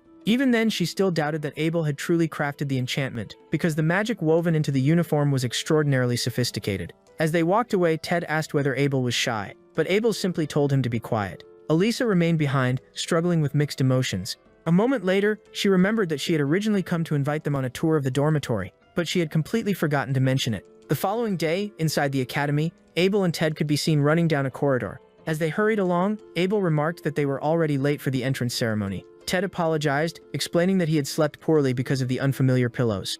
Abel simply replied that he was far too delicate. Eventually, they arrived in front of a massive door. Abel immediately began studying it with great attention. Ted noticed and asked what was wrong. Without warning, Abel raised a hand and examined the door, which was embedded with magical formulas. After analyzing its structure, he realized it was a welcome enchantment prepared for incoming students. He then stepped aside and told Ted to go in first after opening the door. Ted hesitated and began speculating that perhaps the door shocked students who arrived late. Abel merely replied that he would understand the moment he entered. Ted quickly said that he was not mentally prepared yet. Even so, Abel shoved him forward. The instant Ted crossed the threshold, a series of magical dolls activated. Ted was stunned when music suddenly began playing. Meanwhile, Abel thought whoever had designed it must have had rather unusual taste. The dolls kept performing their tune, and some of them even started dancing as part of the display. Perplexed, Ted asked what was going on. Abel calmly explained that it was merely a basic enchantment that triggered a mechanism whenever it detected the magical energy of whoever opened the door. As the performance continued, every student's attention shifted toward Ted. Although he was still trying to process what had happened, he overheard people saying he had activated the Rare Knight's March and calling him a prodigy. Meanwhile, Elisa watched everything without saying a word. Abel, on the other hand, admired the design and thought it was a refined way to welcome new magicians. Nearby, several students praised Ted and assumed Abel was merely his attendant because of his eyes. At the same time, some teachers were impressed by Ted's display and remarked that Emergy should have witnessed it. Even after Abel's explanation, Ted was still trying to figure out how the whole thing worked. Suddenly, the headmaster appeared and remarked that he was pleased to hear the Knight's March being played that year. Afterward, he introduced himself as Mick Rail, the principal of Asura Academy. He then began offering congratulations to the incoming students. Meanwhile, Abel took a seat and silently observed the hall. From what he could tell, each year appeared to have around 200 students. Out of nowhere, Ted leaned closer and asked whether Abel knew who the headmaster was. He then revealed that Headmaster Mick Rail was a descendant of Roy, the hero of Wind. Hearing Roy's name, Abel realized it had been an incredibly long time since he had last heard it. 200 years earlier, Roy had been one of his companions during the campaign against the Demon Lord. To Abel, Roy had been like a younger brother. The memory left him feeling somewhat melancholy. A moment later, Ted said the information had been written in the Academy pamphlet, though he admitted he had neither read it nor cared about it. After that, the headmaster continued his lengthy speech. During his address, he outlined the Academy's policies and introduced the newly appointed instructors. However, Abel found the entire presentation dull and unnecessary. Once the ceremony ended, Abel and Ted began searching for Class A's assigned classroom as they walked through the academy. Ted commented that Abel seemed distracted. Abel denied it, but his expression shifted when he suddenly sensed something unusual. Noticing this, Ted asked what was wrong. Abel turned around and felt an unfamiliar gaze fixed on him. However, it was not coming from a person but from a regalia. Realizing this, he briefly wondered whether someone had uncovered his true identity. But the energy felt far too weak to belong to a human. He therefore concluded that someone was spying through a regalia. Meanwhile, inside the classroom, a student asked the leader of the bullies whether Ted had really been the one who defeated him. The question irritated him immediately. Even so, he denied it, and explained that it had been the enchantment that sent them flying, though the girl refused to believe him. Nearby, Elisa listened to the conversation and also brought up the magical doors Ted had activated. At that moment, Ted entered the classroom. As a result, the entire room fell silent. Sensing the sudden change in atmosphere, Ted became uncomfortable, but Abel told him that such reactions were perfectly normal. Across the room, Emerson and the other bullies continued staring at the pair. Not long afterward, another person entered the classroom. The girl seated beside Elisa looked surprised, and after the man placed his book on the desk and yawned, she exclaimed that he was Professor Emerson. Seeing her reaction, he confirmed that she was correct. Ted was equally shocked to see him.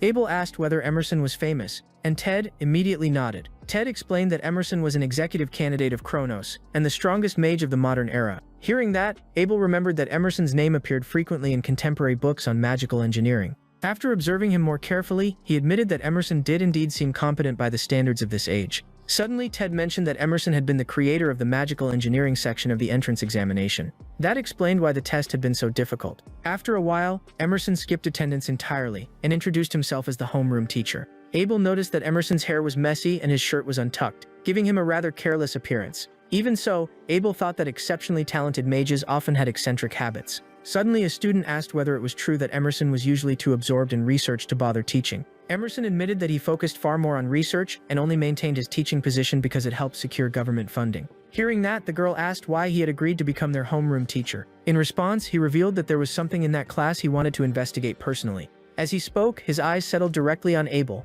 Abel noticed the stare and realized it was the same one he had felt earlier. However, Emerson added that his reason was a secret, and Abel offered no reply. After that, Abel's school life began in earnest. He attended classes during the day. After school, he spent time reading in the library before returning to the dormitory to bathe. He would then spend the evening reading again until it was time to sleep. Occasionally, he exchanged a few brief words with Lilith, and together these habits formed a peaceful routine. The real problem, however, was the classes themselves. He found them unbearably tedious. By contrast, Ted clearly struggled to keep up with the advanced material. As for Abel, he regarded most lessons as pointless and used the time to pursue his own research. After all he needed to make progress was paper and a pen. But at that moment, the teacher noticed that his attention had wandered and called him up to solve a problem on the board. Deep down, the teacher viewed his amber eyes as inferior and considered it arrogant that he was ignoring the lesson. Realizing he had been caught not paying attention, Abel stood up anyway, recognizing it as little more than an attempt to embarrass him in front of the class. As he walked to the board, he quickly reviewed the teacher's rushed explanation and remarked that his approach might differ. He then began writing on the board. He arranged the solution in a way that would be easier for the students to follow. Afterward, he demonstrated how the magical formula could be simplified through several shortcuts. Seeing this, both the teacher and the students were visibly astonished. Meanwhile, Abel admitted that he had not been listening, but added that he preferred lessons that genuinely helped students understand the material. The teacher clenched his jaw as he praised Abel and told him to return to his seat. As Abel turned around to go back, someone quietly muttered the word show off. That person disliked both Ted and Abel, believing that studying was meaningless without magical talent. Even so, Abel simply sat back down and paid no attention to the remark. Afterward, he headed to one of the Academy's 5 libraries. The main library held an enormous collection of books, but it was always crowded. Because of that, he only borrowed books from there. He would then read them in the smaller libraries instead. At that moment, someone called out to him. Looking up, he saw Elisa, who mentioned that he studied there as well. Abel was somewhat surprised to find her in the library, but she explained that she could focus better there. She then asked about his homework, and he casually replied that he usually finished it quickly in his room. After that, the two continued studying in silence. Suddenly, Elisa stopped writing and was clearly struggling with something. Abel then suggested that she divide the problem into 2 separate formulas. Seeing that he had returned to reading, she remained quiet. After some time, she called to him again, showed him her notebook, and asked whether her solution was correct. After checking it, Abel realized that she learned faster and understood things better than Ted. Later, outside, Elisa thanked him for the explanation and said it had been easy to follow. She then asked whether he always spent his free time reading in the library. That prompted Abel to ask whether she found it strange. She replied that she did not. Even so, she wondered whether he ever went out anywhere. After all, they lived in a city filled with things that could not be found inside the academy. She then began listing restaurants, fruits, and sweets. Abel pointed out that everything she had mentioned was food. In response, she quickly added places such as secondhand bookstores, which immediately caught his interest. Noticing that reaction, Elisa explained that those shops often carried rare books at low prices. Hearing that, Abel realized he would genuinely enjoy visiting bookstores from this era. She then invited him to go out on a day off as a way of thanking him for helping her. Abel replied that he had no objections. That answer brought a smile to her face. However, someone interrupted them at that moment. Nearby, the bullies mocked Abel for getting along so well with Elisa. Recognizing them, Abel calmly asked whether they needed something. However, the group's leader told him not to act superior when he was merely an external student. He then questioned how someone with inferior eyes had been accepted at all, implying that bribery must have been involved. With that in mind, the leader suggested that Abel retake the entrance examination. After all, he felt confident since Ted was not there to protect him. Meanwhile, Elisa looked surprised when the bully drew out his regalia. Abel, however, remained calm and asked why they hated external students so much. Hearing that, the leader became furious and shouted that external students were not equal to them,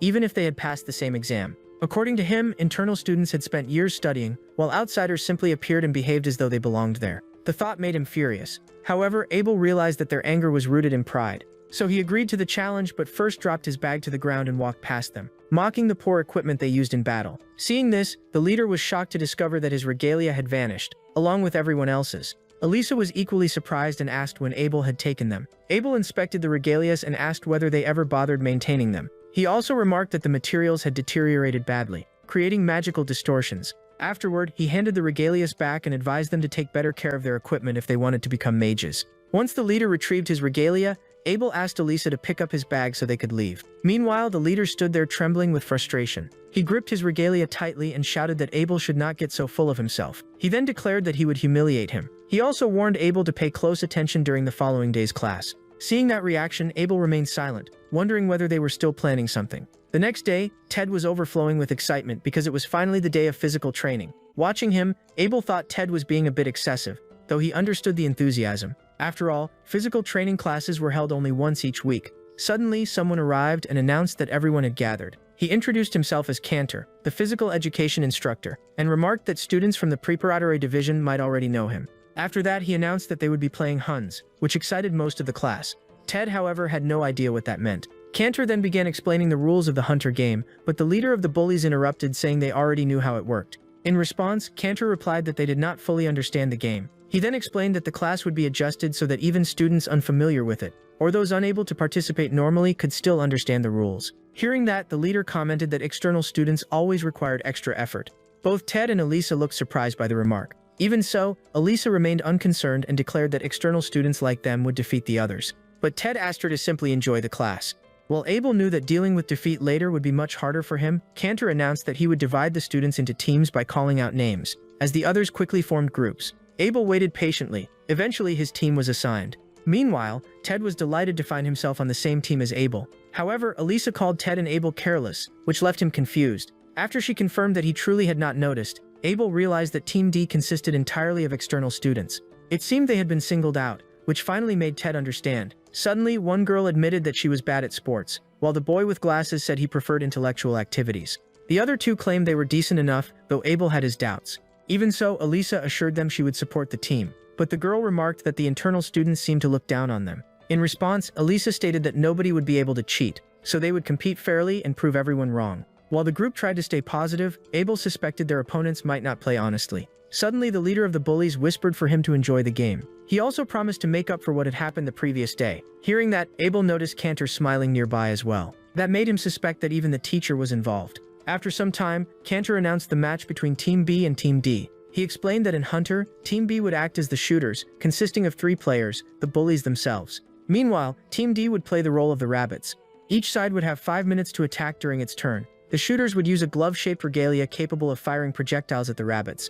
There were 3 types of projectiles: the spear type, which was the fastest, the balanced sphere type, and the disc type, which was easier to control. The shooter's objective was to hit the rabbits and knock them out. The rabbits' goal was simply to avoid being struck. Whichever team had the most surviving members would win.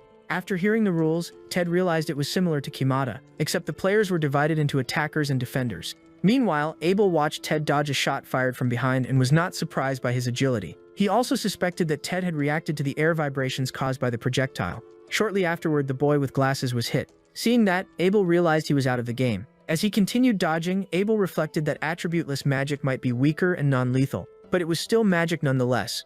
Watching Ted use magic defensively and Elisa skillfully evade the incoming attacks, he realized that even training projectiles still carried a noticeable impact. Suddenly, Abel saw 2 projectiles heading straight toward him. He found it strange that the bullies were attacking so directly, but halfway through their path, the shots abruptly changed direction. Abel was caught off guard, and as the projectiles continued moving, they ended up striking 2 of his teammates. Elisa was alarmed when she saw them collapse. However, Abel immediately understood what the opposing team was doing. As expected, the leader of the bullies gave him a mocking look. Meanwhile, Elisa began confronting them. She accused them of cheating. Seeing that, Abel realized she had noticed it as well. He understood that attributeless magic contained target tracking syntax, which meant the shock gloves had been illegally modified. However, the bullies told Elisa to stop talking nonsense and even called her fat. Furious, she demanded that they repeat what they had said.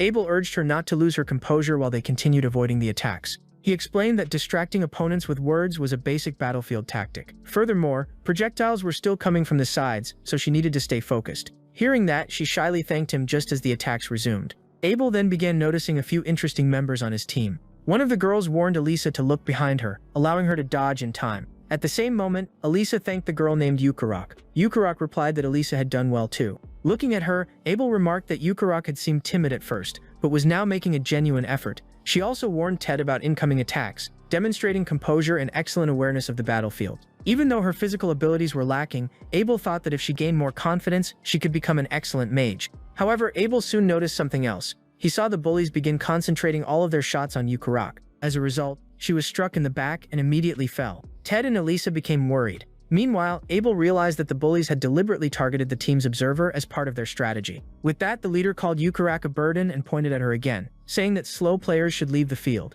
Yukarok began to cry, and when she turned around, she was struck once more. Seeing that, Elisa and Ted were shocked. Enraged, Elisa questioned their behavior, but the bullies asked what exactly she meant. Even so, they kept firing while insisting they were simply eliminating a weak player. Seeing this, Ted tried to stop them, but Yukarok had already been hit again and was groaning in pain. When Ted tried to move closer, Elisa stepped in front of Yukarok and demanded that they stop, pointing out that Yukarok had already been eliminated. She also argued that attacking someone who was already down was unacceptable, but the leader denied that she had been knocked out. Because of that, they kept firing, insisting that she was still an active player. With her attention diverted, Elisa left herself exposed and was struck as well. Seeing Elisa go down, Ted shouted her name. Meanwhile, Abel noticed that one of Elisa's weaknesses was allowing her emotions to control her actions. Suddenly, Ted raised his hand to get the instructor's attention. He protested that the hit should not count, but before anything could be done, he was struck too. As he fell, Elisa called out to him. Watching the scene unfold, Abel quietly remarked that people often end up suffering from the very things they try to do to others. At that moment, the bully leader declared that outside students were worthless and should return to wherever they had come from. Hearing that, both Elisa and Ted burned with anger, while Yukurok continued crying. Yet only a short time had passed since the match began, and now only a single player remained. That player was Abel. Realizing this, the bullies prepared themselves. The leader asked how they should deal with him, but Abel merely stared back in silence. Even so, the leader shouted for them to crush the last poisonous fish. The other bullies immediately joined the assault on Abel. For a moment, Abel considered whether it would be less troublesome to simply let them win. However, since things had already gone this far, he decided not to stand idle and began dodging. After avoiding several attacks, the leader unleashed a rapid barrage, but Abel slipped past every shot. Seeing that, Ted and the others began cheering for him. The leader only laughed as he continued firing at Abel. He claimed Abel must already be exhausted, but in reality, Abel was perfectly fine, while the bullies themselves were beginning to tire. Suddenly, someone announced that only 1 minute remained. Realizing the time limit was approaching, the leader understood that a different approach was needed. The bullies then launched a coordinated attack. Looking upward, Abel saw a rain of projectiles descending toward him. Meanwhile, Elisa and Ted looked visibly worried. Abel quickly realized that the bullies had added a dispersal syntax to the projectiles. They were cheating once again. Even so, the leader was convinced that Abel would be unable to evade this attack. Abel knew he could avoid it, but doing so would attract too much attention, so he decided to bend the rules as well, since they had started it first. Immediately, he activated his magic, authorized the spell, and quietly uttered a counter-magic incantation. A protective barrier suddenly appeared around him. He even pretended to struggle a little, so that it would not seem suspicious. The outcome left everyone confused, including the bullies. Despite the overwhelming barrage, Abel remained completely unharmed. Soon afterward, the leader realized that his regalia seemed to have malfunctioned. Not long later, Team B's attack phase came to an end. Ted and the others began praising Abel for handling the entire situation by himself. However, Ted quickly started asking questions again. Abel immediately told him to be quiet. He was the only survivor, and they would need to defeat their opponents during the next round or they would lose. Even so, Ted remained convinced that victory was still possible.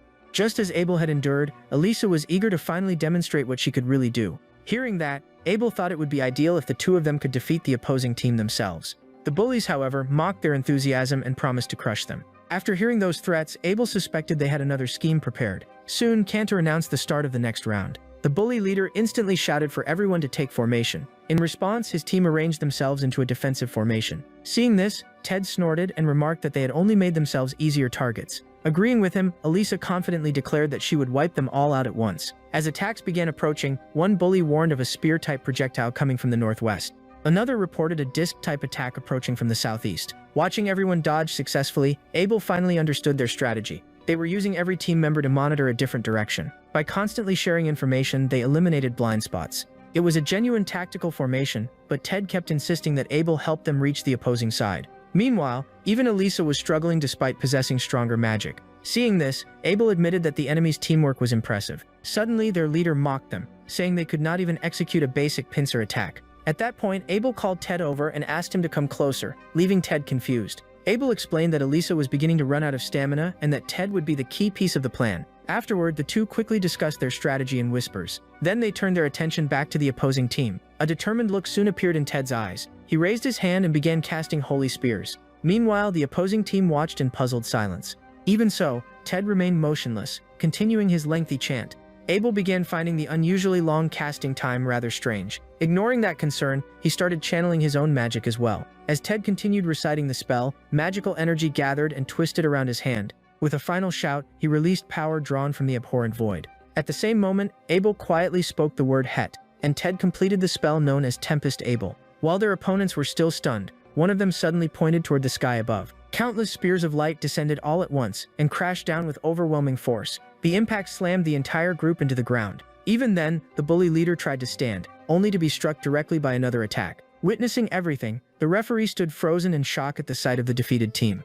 After a moment of hesitation, he declared Team Dell the winner. Hearing the announcement, Elisa shouted excitedly that they had done it. Because of that, the rest of the team also erupted with joy. Soon afterward, Elisa approached Ted and asked why he had never used that ability before, but Ted explained that it had happened completely by accident. Hearing that, Abel was happy to let the attention remain focused on Ted, though he noticed the bully leader cursing in frustration and complaining about the humiliation of losing to an outsider. Abel then remarked that the leader might never understand their efforts, but he knew Ted had earned his place through skill and determination, something even the bullies could recognize. Even so, the final blow had been delivered by Abel rather than Ted. Still, he could not ignore the countless hours Ted had spent studying and training for the entrance exam. After all, Abel had witnessed that dedication firsthand. Faced with that reality, the bully leader finally lowered his head in defeat. Suddenly, someone appeared in front of him. It was Ted, apologizing for grabbing his collar and inviting him to share some manju together someday. Watching this, Abel realized that Ted's obsession with manju had not changed at all. After several moments of silence, the bully ignored the offered handshake and instead helped his fallen teammates to their feet.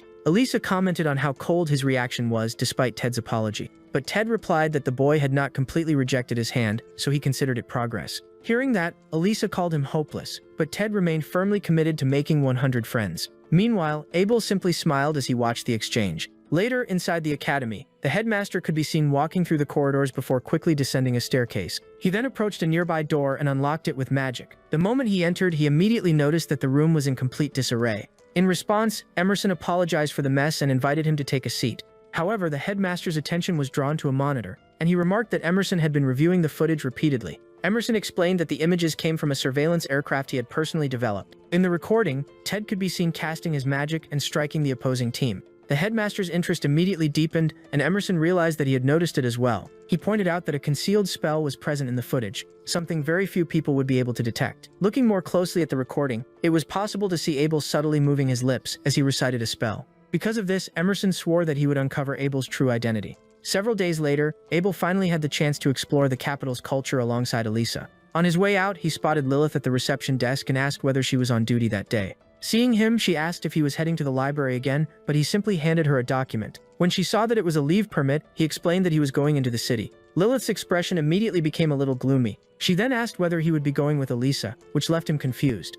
Lilith explained that earlier she had received a similar request from a student named Elisa. After hearing that, Abel asked whether there was a problem, and she replied that there was not. Even so, she still seemed hesitant. A moment later, she said it was nothing and wished him a good time, and he replied that he would enjoy himself. Even so, Lilith felt slightly lonelier as he prepared to leave. She called out his name once more and grabbed his uniform. Abel stopped immediately, feeling somewhat awkward. She then asked whether he could go out with her again someday. After a brief pause, he agreed. Hearing his answer, Lilith smiled. Abel thought she had an unexpectedly adorable side, and that despite having lived for 2 centuries, she still occasionally showed a childlike expression. Suddenly, he remembered when she had said that she admired him deeply. As he walked away, he concluded that she had probably meant nothing more than respect. Meanwhile, in the city, Elisa waited patiently. After a while, Abel arrived and apologized if he had kept her waiting. She replied that she had only just arrived herself. Even so, Elisa seemed surprised that Abel had apologized, which made him ask whether that was unusual, but she merely said she had not expected it. Setting that aside, Elisa said she would act as his guide since it was his first time visiting the royal capital.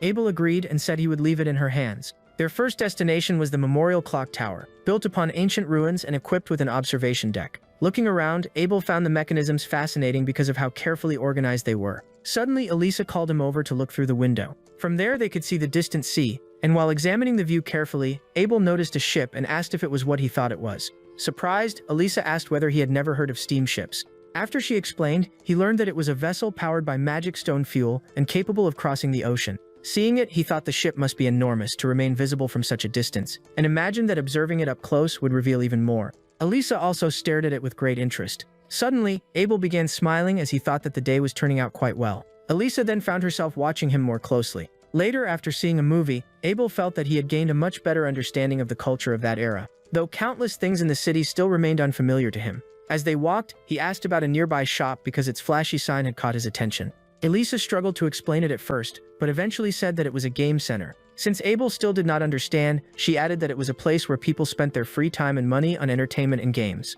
Hearing that, Abel found it interesting because entertainment culture had developed in a completely different direction from what he remembered. Curious, he suggested that they go inside, although Elisa was also uncertain since it would be her first visit as well. The two entered together, unaware that a regalia spy was already watching them from within the building. They saw numerous people enjoying different games, but their attention was quickly diverted when someone noticed they were students.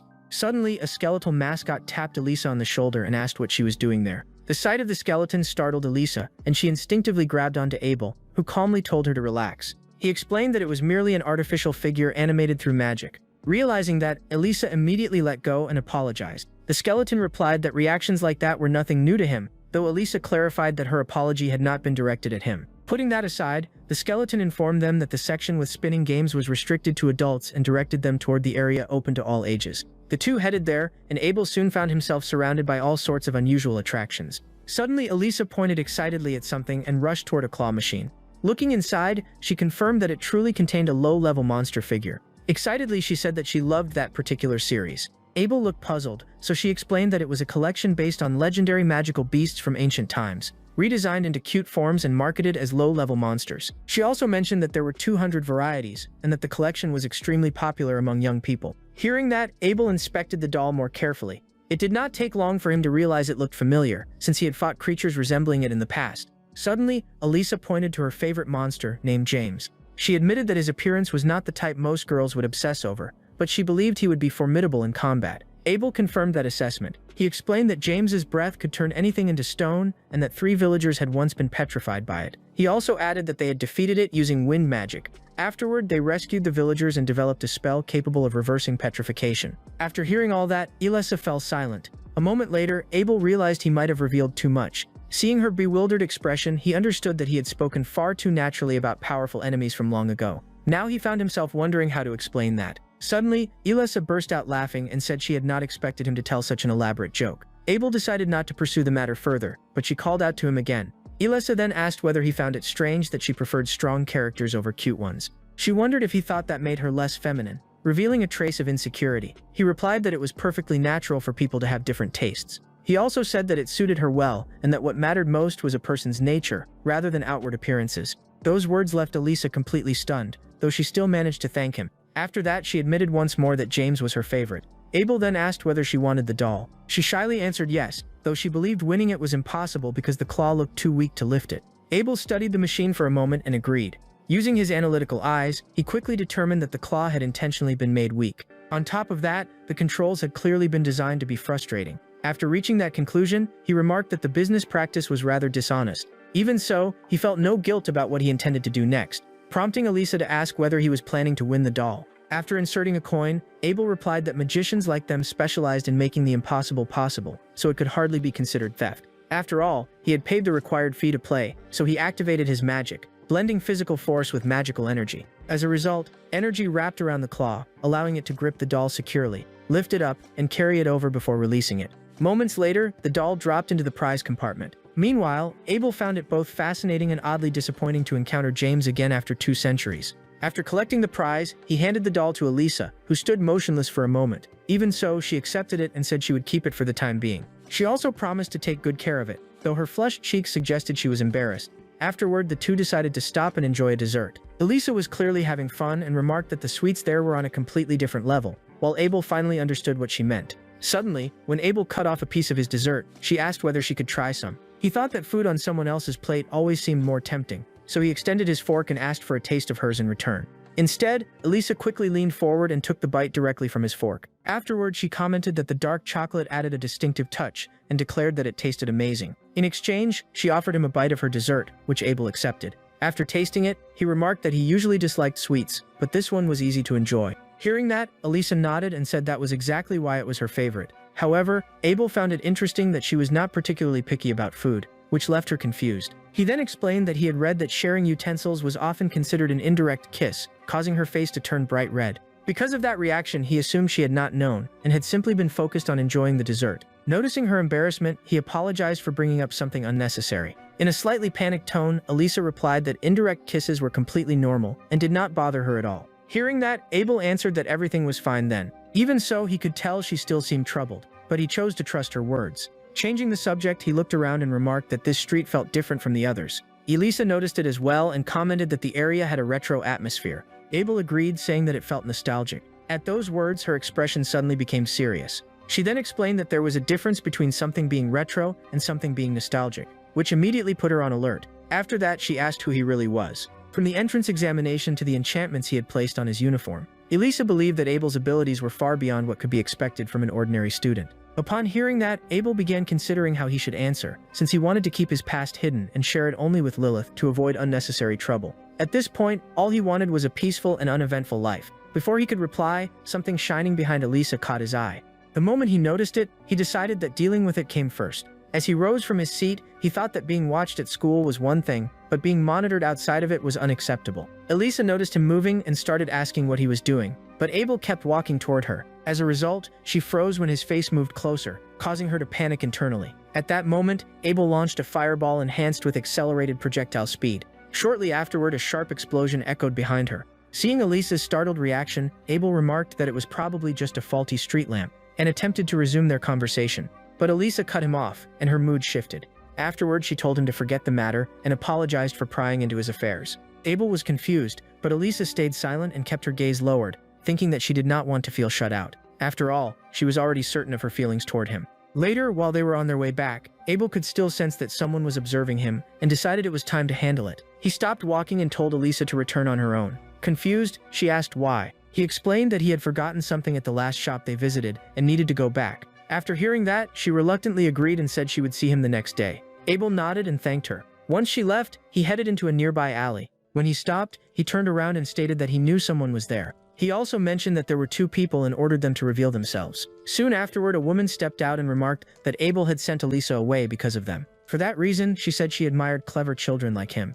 Abel noticed her silver eyes and realized she was using magic to blend into her surroundings. In addition, her clothing was deliberately minimal in order to improve the precision of her magic. Suddenly, another voice spoke up, surprised that a mere kid had detected their presence. He added that it was uncommon for someone so young to realize they were being tailed. When Abel saw him leap down, he noticed his emerald green eyes and concluded that he was a wind mage. The woman then commented that Abel had lived up to the expectations of the person who had recognized his talent. Seeing that, Abel demanded to know who that person was and what their objective might be. At that moment, the man scolded the woman for saying too much. Even so, he insisted that they were still professionals. The woman added that she would never reveal a client's identity, not even when facing death. In response, Abel raised his hand as magic began gathering around him. He remarked that opponents like them were exactly what motivated him. Meanwhile, back at the academy, Emerson reflected that no human would ever fight an insect, just as no human would debate the stars with a monkey. Because of that, he felt there was no one in the world truly capable of discussing magic with him. His talent as a mage had been obvious since childhood. By the time he became a student, he had already created his own regalia. Both his talent and his invention were revolutionary. Yet people merely said it must be nice to be a genius and that his work was too difficult to understand. On top of that, he often heard others claim that he probably looked down on everyone around him. Over time, he realized that extraordinary talent often came with profound loneliness. When he entered the academy, he tried to make others understand him, but he soon discovered a painful truth. Forcing understanding between people of vastly different abilities was pointless. Just as a diamond can only be polished by another diamond or something even harder. In the same way, a mage could only continue growing by facing someone of comparable level. Without that, there could be no progress. Because of that suffocating stagnation, he eventually lost his reason to keep striving. However, Abel changed everything. Watching and measuring Abel's abilities had given him hope that he could evolve once more. Feeling his heart race with anticipation, he decided to take action and recruited Musen and Barton, two of the leading mages within the Chrono Society. After making that decision, he returned to his room using magic. As he opened the door, he was still thinking about how he could learn more about Abel. However, he froze when he realized someone was already inside. There sat Abel, casually occupying his chair and apologizing for making himself comfortable. Startled, Emerson nervously asked how Abel had managed to enter. After all, multiple barriers protected the room. Abel dismissed those barriers as though they were made of paper. Seeing that, Emerson acknowledged his talent and considered checking the source of Abel's magic once again. However, he stopped when Abel stated that his friends had already told him everything. Furthermore, he knew that Emerson had been controlling the spying regalia. Abel then ordered him to stop using it. At that point, Emerson fell silent, since not only had his associates been defeated, but they had also exposed him. He began to suspect that Abel had used brainwashing magic, something that required both exceptional intellect and tremendous skill. Even so, he asked what Abel would do if he refused. Almost instantly, he recoiled as the atmosphere changed. Abel's expression hardened, and he declared that Emerson would die right there. The overwhelming killing intent crashing down on him caused Emerson's hands to shake uncontrollably. Realizing he could not endure it much longer, he shouted that he understood. He quickly assured Abel that he would comply with the demand, and the oppressive pressure gradually faded away.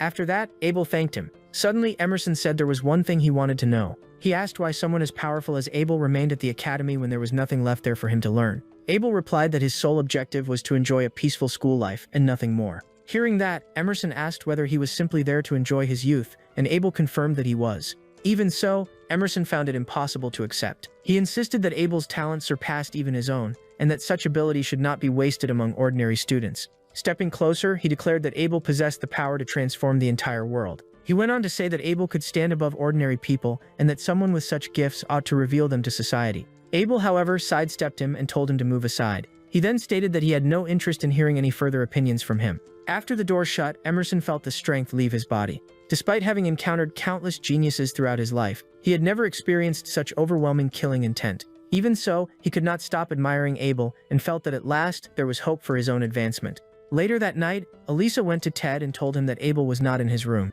She mentioned that she had expected to find him there, but Ted replied that Abel disappearing without notice was nothing unusual. Even so, he offered to pass along her message, but Elisa chose to speak to Abel herself the following day. Later, outside, Elisa sat alone on a bench while holding her plush doll. She quietly muttered that all she wanted was to thank Abel. Suddenly, she heard a voice remark that they had been summoned unexpectedly. She immediately recognized Abel's voice and hurried toward the sound. When she got closer, she saw Abel together with Lilith. The sight caught her completely off guard. Meanwhile, Abel looked puzzled while Lilith said that she had only wanted to hear his voice. He reminded her to avoid doing anything that would attract attention and asked her to return, adding that they could talk after school if she needed to. Neither of them noticed Elisa watching from a distance. Without warning, Lilith kissed Abel on the forehead, bringing their faces close together while she continued leaning against him. She appeared entirely at ease when he remarked that she had not changed at all. Meanwhile, Elisa hid behind a bush in embarrassment, panicking as she tried to process what she had just witnessed. The next day in the city, Yukarak greeted Elisa cheerfully. However, her smile faded as soon as she sensed that something was wrong. Elisa answered without enthusiasm, causing Yukarak to wonder whether something had happened. She also found it strange that Elisa ordered only coffee, since she normally loved sweets. Concerned, she said she was willing to listen if Elisa wanted to talk. After a brief silence, Elisa admitted that she had seen something disturbing. She explained that she had seen Abel with Lilith and that the two had been kissing. She then called Yukarak by name and asked whether they were in a relationship. Seeing this, Yukarak realized that Elisa had feelings for Abel and quickly tried to reassure her. She explained that Abel and Lilith were blood relatives. Hearing that, Elisa was stunned, and Yukarak added that it was fairly well known, and that even Ted was aware of it, though he thought the two behaved somewhat differently from most siblings. Even so, Elisa insisted that it still was not normal. They were related by blood, yet they met in secret and kissed. Yukarak replied that the teacher-student relationship made their interactions more complicated, which immediately caught Elisa's attention. She then explained that if they truly shared a very close family bond, occasional displays of affection through kisses would not necessarily be strange. After thinking it over for a while, Elisa admitted that Yukarak had a point. Once she had time to process everything, she loudly concluded that there was nothing wrong with family members kissing. Even so, the fact that Emerson addressed Abel as Abel-sama still bothered her. However, she decided that there were many different kinds of families in the world. Feeling more at ease, she thanked Yukarak and said her appetite had returned. Yukarak felt relieved, but was immediately startled when Elisa quickly ordered a cake along with an enormous bucket-sized parfait. Meanwhile, inside the academy, several students watched a first-year student exercising nearby as he ran. They wondered how long he had been training, and one estimated around 2 hours, astonishing the others. As he ran, Abel reflected that physical training ought to be part of his regular routine. However, despite it being a day off, the training room remained completely empty. To him, this showed that modern mages neglected physical knowledge and conditioning. Not long afterward, Ted appeared, shouting that he had been searching everywhere for him. He then asked whether Abel had been there the entire time. Abel found it troublesome that Ted of all people had discovered him in such a peaceful place. Even so, he asked what Ted wanted. Ted asked whether Abel had already chosen a research group. Hearing that, Abel vaguely recalled the topic being mentioned during the entrance ceremony. Ted commented that he had completely forgotten about it, and Abel admitted that he had never been interested in the first place. Even so, Ted explained that research groups were clubs where students studied magic or regalia. Some were even recognized nationwide, but Abel viewed them as nothing more than student-level activities. Nevertheless, Ted invited him to attend the research group recruitment event. Abel refused immediately, saying that it did not interest him. Based on his experience, he believed the most effective way to research magic was by working alone. In addition, he doubted that teamwork could produce better results. Ted persisted, arguing that it was a great opportunity, and suggesting that there might be a group capable of capturing Abel's interest. Seeing Abel remain silent, Ted continued and revealed that the event also featured sports and unusual applications of magic. Upon hearing that, Abel thought it might serve as harmless entertainment, even though he had no prior experience with such activities. Besides, Ted's determined persistence left him with very little room to refuse. In the end, he agreed and said he would go change his clothes first, which clearly pleased Ted. Later, outside, Ted was amazed by the atmosphere. The place was packed with people and buzzing with excitement, almost like a festival. Suddenly, someone approached them offering information about the Fire Magic Research Club, while another student promoted the Hunting Research Club. Watching the scene, Abel noticed that most of the clubs revolved around either magic or sports. Given the sheer number of options, it seemed unlikely they could visit them all. All of a sudden, someone began calling out to them. When they turned around, they saw a man dressed in full armor. leaving Ted briefly confused about why a knight was there. The man removed his helmet and explained that it was merely gaming equipment. He immediately noticed Ted's sturdy build and suggested that he join the Army Foot Club. He explained that the Army Foot Club was a demanding combat sport involving magical armor, though his lengthy explanation only made Ted increasingly uncomfortable. Meanwhile, Abel recognized the sport as a descendant of rugby from centuries ago. Ted admitted that he enjoyed physical activities, but asked whether Abel would participate as well. When the man learned that Abel had amber eyes, he hesitated. Abel had expected that reaction, since amber-eyed mages were often viewed as failures. Shortly afterward, another man approached. Apparently, he was the team's captain and asked what was happening. The first man explained that he had found a promising freshman, but Ted had a condition. He told the captain that Ted would only join if his amber-eyed friend were also allowed to try out. The captain rejected the idea without hesitation. He declared that allowing someone with inferior eyes into the club would tarnish its honor. Hearing that, Abel found the rudeness unnecessary, though at least it gave him a reason to leave. However, he noticed Ted's anger and reminded him not to react to every insult before turning away. Abel stated that he had no interest in playing ball anyway. At that, the captain interrupted and demanded that he repeat himself. Abel Sani repeated that he had no desire to play ball. Enraged, the captain declared that he would not tolerate disrespect from someone so ignorant. Ted and Abel simply stared at him in disbelief. Without another word, the captain took an offensive stance and challenged Abel, saying he would understand after taking a hit. As the attack came, Abel moved first and swiftly kicked the captain's leg. As a result, the captain stumbled while tossing the ball into the air. He managed to regain his footing, but his expression grew even darker. For the second time, he charged at Abel with determination. In response, Abel casually stepped aside. Noticing the ball still in the air, he decided it was time to end the matter. While it was still descending, he remarked that he would return the ball. Then he infused it with enhancement magic and hurled it back. The ball struck the captain squarely in the face, knocking him unconscious and sending him crashing to the ground. Seeing the captain collapse heavily, the people nearby wondered what had just happened. Abel realized he might have gone a little too far, but Ted continued celebrating while everyone else stood frozen. As some people rushed to help the captain, Ted and Abel quietly slipped away. Afterward, they continued exploring the event. However, many of the magic-focused clubs lacked real skill, while the sports clubs demanded heavy commitments, even on weekends. Ted received numerous invitations, but Abel preferred training at his own pace. This only strengthened his belief that joining a club was unnecessary. However, his attention shifted when a loud voice began speaking about eliminating war from the world. Nearby, a group of students wearing robes was inviting people to join their cause for peace. Looking more closely, Abel noticed their insignia and realized they belonged to a magic eradication club, whose goal was to remove magic from the world. He wondered why people like that would enroll in a magic academy. Suddenly, one of the members began proclaiming the greatness of the anti-magic club, and speaking of an approaching revolution. The moment Abel saw his face, he immediately recognized him. It was Basis, whom he had heard was studying at the academy, though he had not expected to encounter him like this. However, Basis looked pale and frail, and even Ted stopped talking when he saw him. Abel's gaze lingered on his eyes, making him wonder whether he was truly all right. At that moment, a familiar figure nearby caught his attention. It was the leader of the bullies. Abel called out to him. The young man hesitated when he noticed Abel, but Abel gestured for him to come closer and questioned him before he could finish speaking. Abel asked about the group standing in front of them. Realizing who he meant, the boy asked whether Abel had never heard of the organization AMO. When he saw that Abel genuinely did not know, he explained that AMO was an anti-magic organization. Publicly, they preached peace and the end of war, but their use of radical methods and ideologies was a well-known issue, though Abel seemed unaware of it. He then suggested that Abel study subjects beyond magic, and changed the topic. He asked whether Abel had chosen a club yet, but Abel replied that he had not. The boy commented that nobody wanted a student with inferior eyes, but Abel told him to leave. Even so, he refused and said he knew the perfect club for him. He then asked Abel to follow him to a club that would actually accept him. Seeing this, Abel agreed, saying that one more disappointment would make no difference, which irritated the boy. After walking for some time, they finally stopped, and he pointed toward a table ahead. A girl was sitting there holding a parasol. The moment he saw her, Abel sensed that something was unusual. He noticed that everyone avoided walking near her without even glancing in her direction. Suddenly, the boy told him that her name was Noel, a student known throughout the academy as the Ice Queen. Seeing Abel's confusion, he explained that everyone from the preparatory school knew who she was. After all, she excelled in both academics and combat, yet avoided forming any kind of personal connections. Furthermore, no one had ever seen her smile, which was how she had earned her nickname. Even so, he thought Abel might get along with her, since people with similar personalities often gravitated toward one another. Abel then observed Noel from a distance. He noticed that her sapphire-colored eyes marked her as a specialist in water attribute magic, which likely inspired her title. In addition, she radiated power far beyond what was typical for a student. Suddenly, Abel spotted a book about ancient magic on her table, and began wondering what people in the current era actually considered ancient magic. Noel, however, seemed completely unaware of his presence. As he approached the table, Abel lightly tapped its surface to get her attention. She immediately raised her eyes toward him. Abel then said that he was interested in the club and remarked that her uniform was the same as his. His tone remained casual throughout. Without warning, Noel set her book aside and handed him a box to solve. The moment he saw it, Abel was mildly surprised. It was something known as the Labyrinth Corridor, a device designed to test a person's ability to decipher complex magical syntax through a puzzle-like challenge.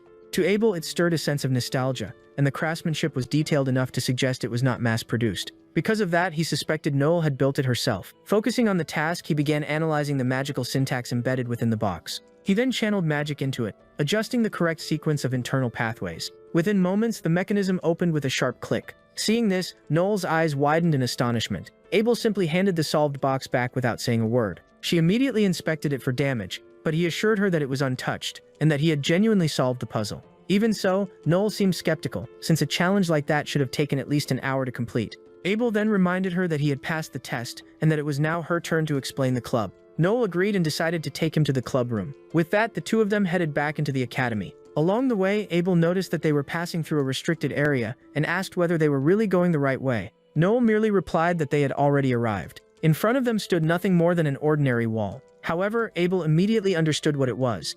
Noel removed the necklace she was wearing, whose pendant was made from engraved metal, and pressed it against the wall like a key. A glowing doorway instantly appeared on the surface. Seeing that, Abel realized it was a hidden entrance. The two of them stepped inside. As soon as they entered, Noel led him into the club room. While she occupied herself with a few things, Abel looked around the area. The room was packed with shelves containing thousands of books. He remarked that it was unusually large for a student club and asked where the other members were. Noel replied that there was no one else. That answer left Abel confused. She then clarified that there were no other members at all. Hearing that, Abel quickly understood the reason. If solving the labyrinth corridor served as the entrance exam, very few students would be capable of passing it. He began examining the bookshelves and noticed that many of the books were quite old. The one in his hand, for example, was roughly 50 years old. He then asked which book was the oldest. Noel replied that a few were around 100 years old, but none were older than that. Most ancient texts had been destroyed during the Great Calamity. Hearing that, Abel was not particularly surprised. More than 200 years earlier, his party of heroes had defeated the Demon King and brought peace to the world. However, only a year later, disputes over the conquered territories triggered a human war that lasted for an entire century. That conflict became known as the Great Calamity, and the death toll likely surpassed even that of the war against the Demon King. Noel added that the prolonged conflict had exhausted humanity and strengthened anti-magic movements. Those groups sought to eliminate magic from the world entirely. During that process, most magical texts were burned. Abel was surprised, though not exactly outraged. Noel explained that even some influential leaders had supported anti-magic movements. As a result, discussing the book burnings had become almost taboo, and modern magic was merely a shadow of what had once existed. Because of that, the purpose of her club was to rediscover and study ancient magic. Seeing this, Abel considered the goal a noble one. Most people of that era were not even aware that magic was declining. Therefore, simply recognizing that reality was enough proof that Noel was an exceptional mage. Suddenly, she asked somewhat nervously whether he was going to laugh at her. Many people, after all, claimed that regalia-based magic was far more practical. Indeed, regalia allowed anyone to use magic in a standardized way, and that approach had become the norm. However, Noel had devoted her entire life exclusively to the study of ancient magic. Because of that, other mages viewed her as strange, which had likely left her isolated. Even so, Abel assured her that he would not laugh. Moreover, he had no interest in mocking the efforts of others. Hearing that, Noel found it intriguing and asked for his name. Abel gave his answer. She then introduced herself as Noel. Shortly afterward, she showed him the key to the room and handed him a copy, asking him to return the next day because there was something she wanted to show him. The following day at the academy, Abel tried waiting for Ted, but classes had already ended. He assumed Ted was probably exhausted after being chased around by sports clubs trying to recruit him,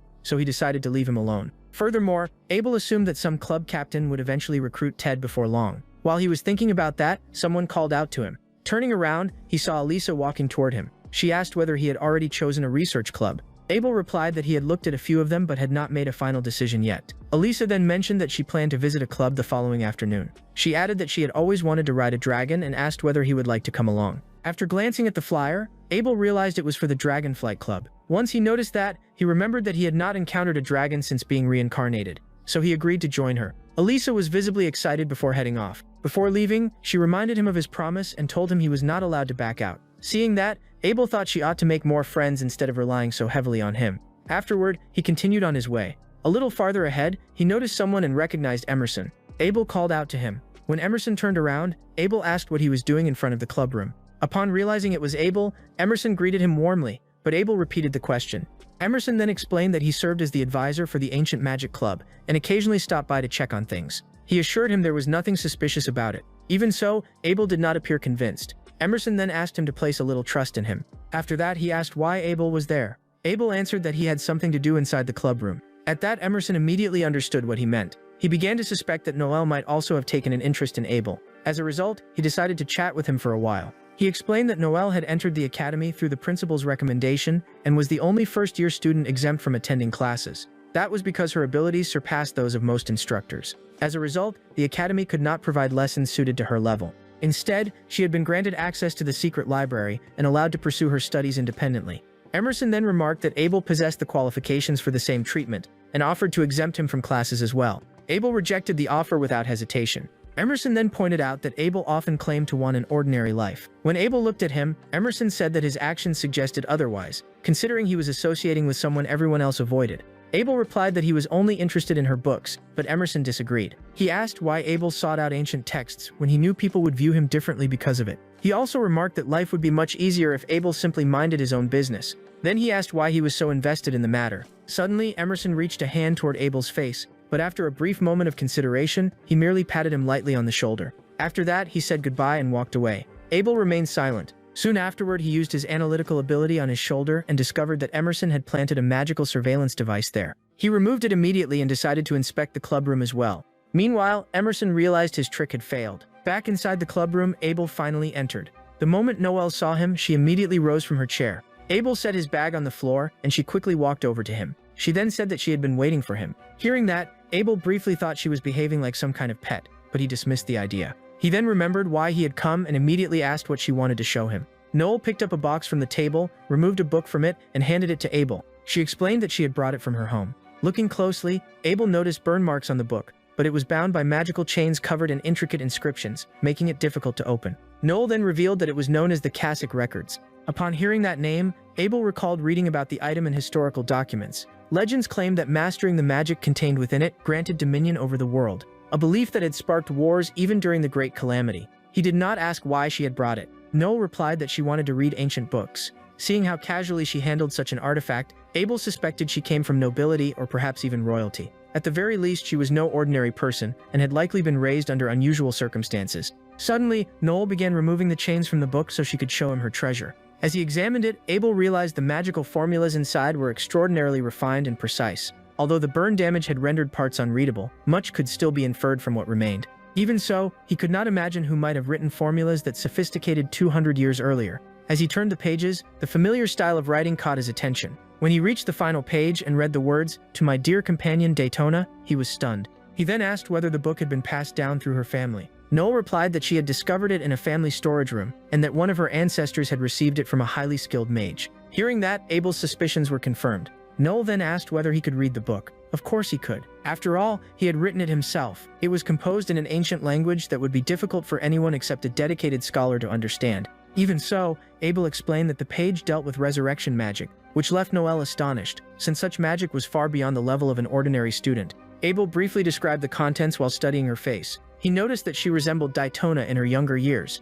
Because of that, he became certain that Noel was a descendant of the hero of water. Noel was fascinated and even asked him to teach her more about the book. Abel declined, saying that curfew was approaching and that he would be busy the next day as well. Noel was visibly disappointed. Seeing her reaction, Abel offered her a deal. If she allowed him to keep using the clubroom, he would teach her how to read the book the next time they met. Caught off guard, Noel happily agreed. The following day, after classes ended, a student at the Dragon Stables welcomed the visitors and thanked them for coming to the Dragonflight Club. The overly enthusiastic reception surprised Abel and the others. On top of that, the members dressed flamboyantly and wore heavy cologne. It was hard to believe those young men were dragon riders. Taking care of dragons was no easy task. They consumed enormous amounts of food, possessed high intelligence, and could become aggressive without warning. Abel found it difficult to imagine such carefree youths handling that level of responsibility. Elisa began apologizing, saying she had not realized the club was like this. At that moment, a girl asked if she could ask a question, and the club leader gave his permission. She asked what separated their club from the Dragon Knights Club. The leader answered that the biggest difference was the atmosphere.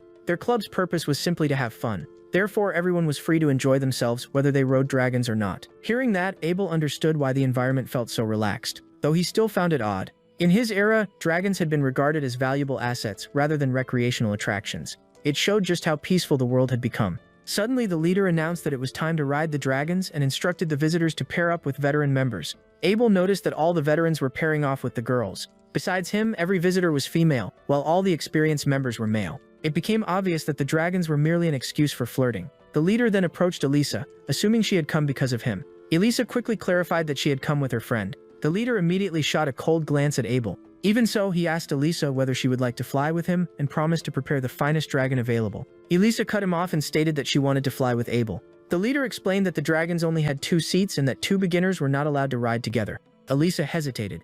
Abel knew how excited she had been for this, so he told her not to worry about him and simply enjoy the experience. To his surprise, that only seemed to irritate her. Afterward, Elisa agreed in a curt manner. Abel was left confused, wondering why she was upset when he had only tried to be considerate. Later, as they walked deeper inside, the leader assured Elisa that Abel would also be given a dragon. Meanwhile, Abel noticed the strong odor of the stables, which brought back old memories. Dragons had tremendous energy requirements. An adult dragon needed roughly 300 kilograms of food every day. Naturally, that also meant producing an enormous amount of waste. People often said that dragon keepers spent their entire day cleaning. Soon, the leader drew Elisa's attention to a particular dragon, saying it was his favorite and was named Saw Glory. Elisa was amazed, seeing such a massive dragon for the first time. Abel agreed and remarked that in his time only nobles or royalty owned dragons of that size. At first he had worried that dragons might have declined in this age just as magic had, but it appeared that dragon breeding had improved considerably over the past 1,000 years. Suddenly, the leader called out to Abel and said that the remaining dragons were housed in a room farther back, inviting him to choose whichever one he liked. After that, he took Elisa outside to begin the flight. Before leaving, Elisa glanced at Abel and reluctantly agreed to go. Once they were gone, Abel noticed that everyone else had already left as well. He then headed toward the room where the other dragons were kept. Someone stopped him and asked what he was doing there. The man explained that the dragon inside was called Leon and that it hated humans. For that reason, he warned Abel not to enter carelessly. Afterward, the man apologized for shouting and explained that he was the dragon's caretaker. Abel replied that it was not a problem. The caretaker then offered to take him inside for a quick look. When the door opened, Abel was impressed by what he saw. Inside stood an enormous red dragon confined behind iron bars. The moment their eyes met, Abel remarked that it was a magnificent creature. The caretaker explained that Leon was the oldest dragon and a former champion racer, but he had become aggressive after the death of his favorite rider. Some people believed it would be better to put him down. Even so, Leon was beloved by the younger dragons and helped keep them calm. The caretaker admitted that he could never bring himself to kill him despite all the difficulties. Leon, however, completely ignored the man. Because of that, the caretaker warned Abel to be careful and avoid getting hurt, hoping to prevent further discussions about sacrificing the dragon. Abel understood that dragons were proud beings. He could tell that Leon was old, but he was also the strongest dragon there. He suspected Leon was concealing his true power to avoid serving humans he considered unworthy. With that in mind, Abel spoke to Leon and asked if he could come closer. The instant he extended his hand, Leon became alert. The caretaker tried to stop Abel and told him to step back, but Abel simply signaled for him to remain quiet. Realizing that he had the dragon's full attention, Abel said that Leon did not deserve to spend his life confined and invited him to release some of his pent-up energy together.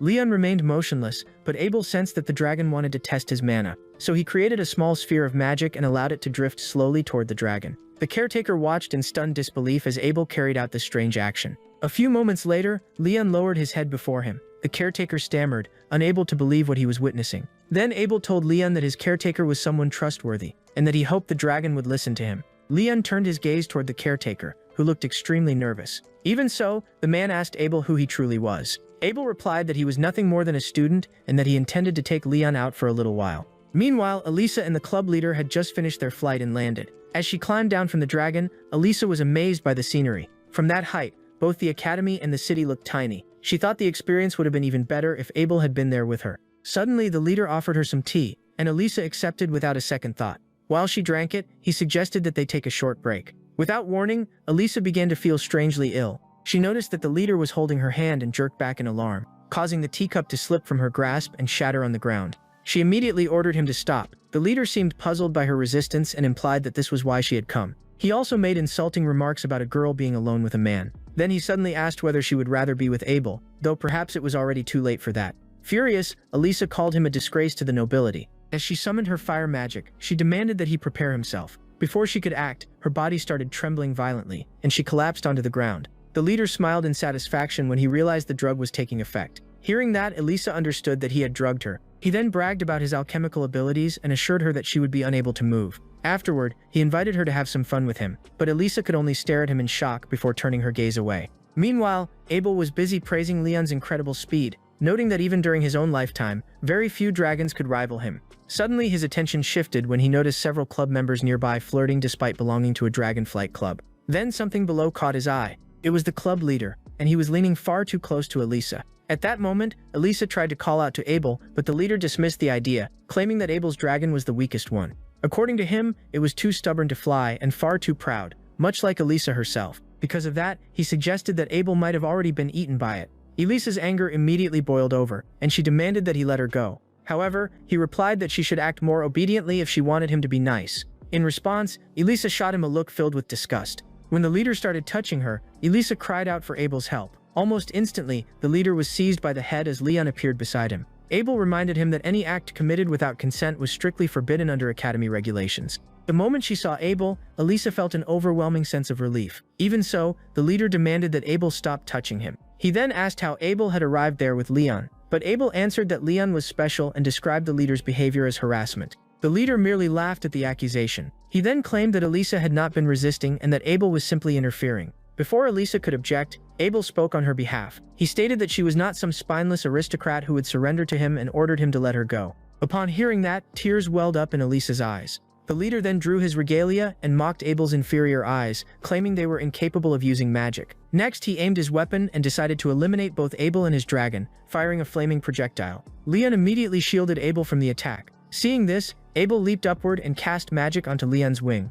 As a result, before the projectiles could reach them, Leon beat his wings with tremendous force and scattered them. Afterward, Abel landed behind the leader, who immediately aimed his regalia at him once again. However, Abel quickly observed the leader's wrist. After analyzing the weapon, he neutralized its magical syntax, so when the leader tried to fire again, nothing happened. Frustrated, he threw the weapon aside. Then he summoned Saint Glory to attack. The creature looked down and found Abel standing there, but before it could make a move, a powerful stomp from Leon shook the entire area. The leader, Elisa, and Abel were all briefly stunned. However, it became obvious that Leon was determined to protect Abel. Leon fixed his gaze on Glory, and the creature froze immediately. Afterward, Leon locked eyes with the leader as well. The moment Glory saw that, it understood immediately and turned toward its own master. Terrified, the leader insisted that Glory's enemies were in the opposite direction, but the dragon ignored him, grabbed him, and lifted him into the air. The leader screamed in panic while Abel and Leon watched in silence. After that, Elisa's mood changed completely, and she became cheerful again as she rode on Leon. She remarked that he was much faster than the dragon she had flown on earlier.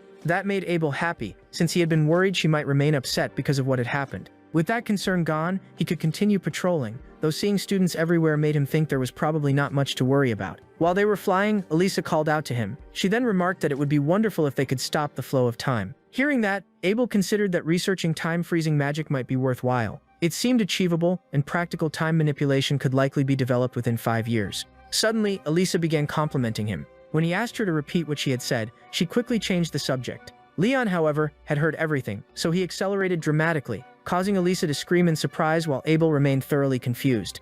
And that is where this story comes to an end for now. If you enjoyed it, leave a like, subscribe to the channel if you have not already, and comment, "Golden Eyes." The more comments you leave, the faster I can bring the continuation. I'll also leave 2 recommended videos from the channel that I'm sure you'll enjoy. See you next time, everyone!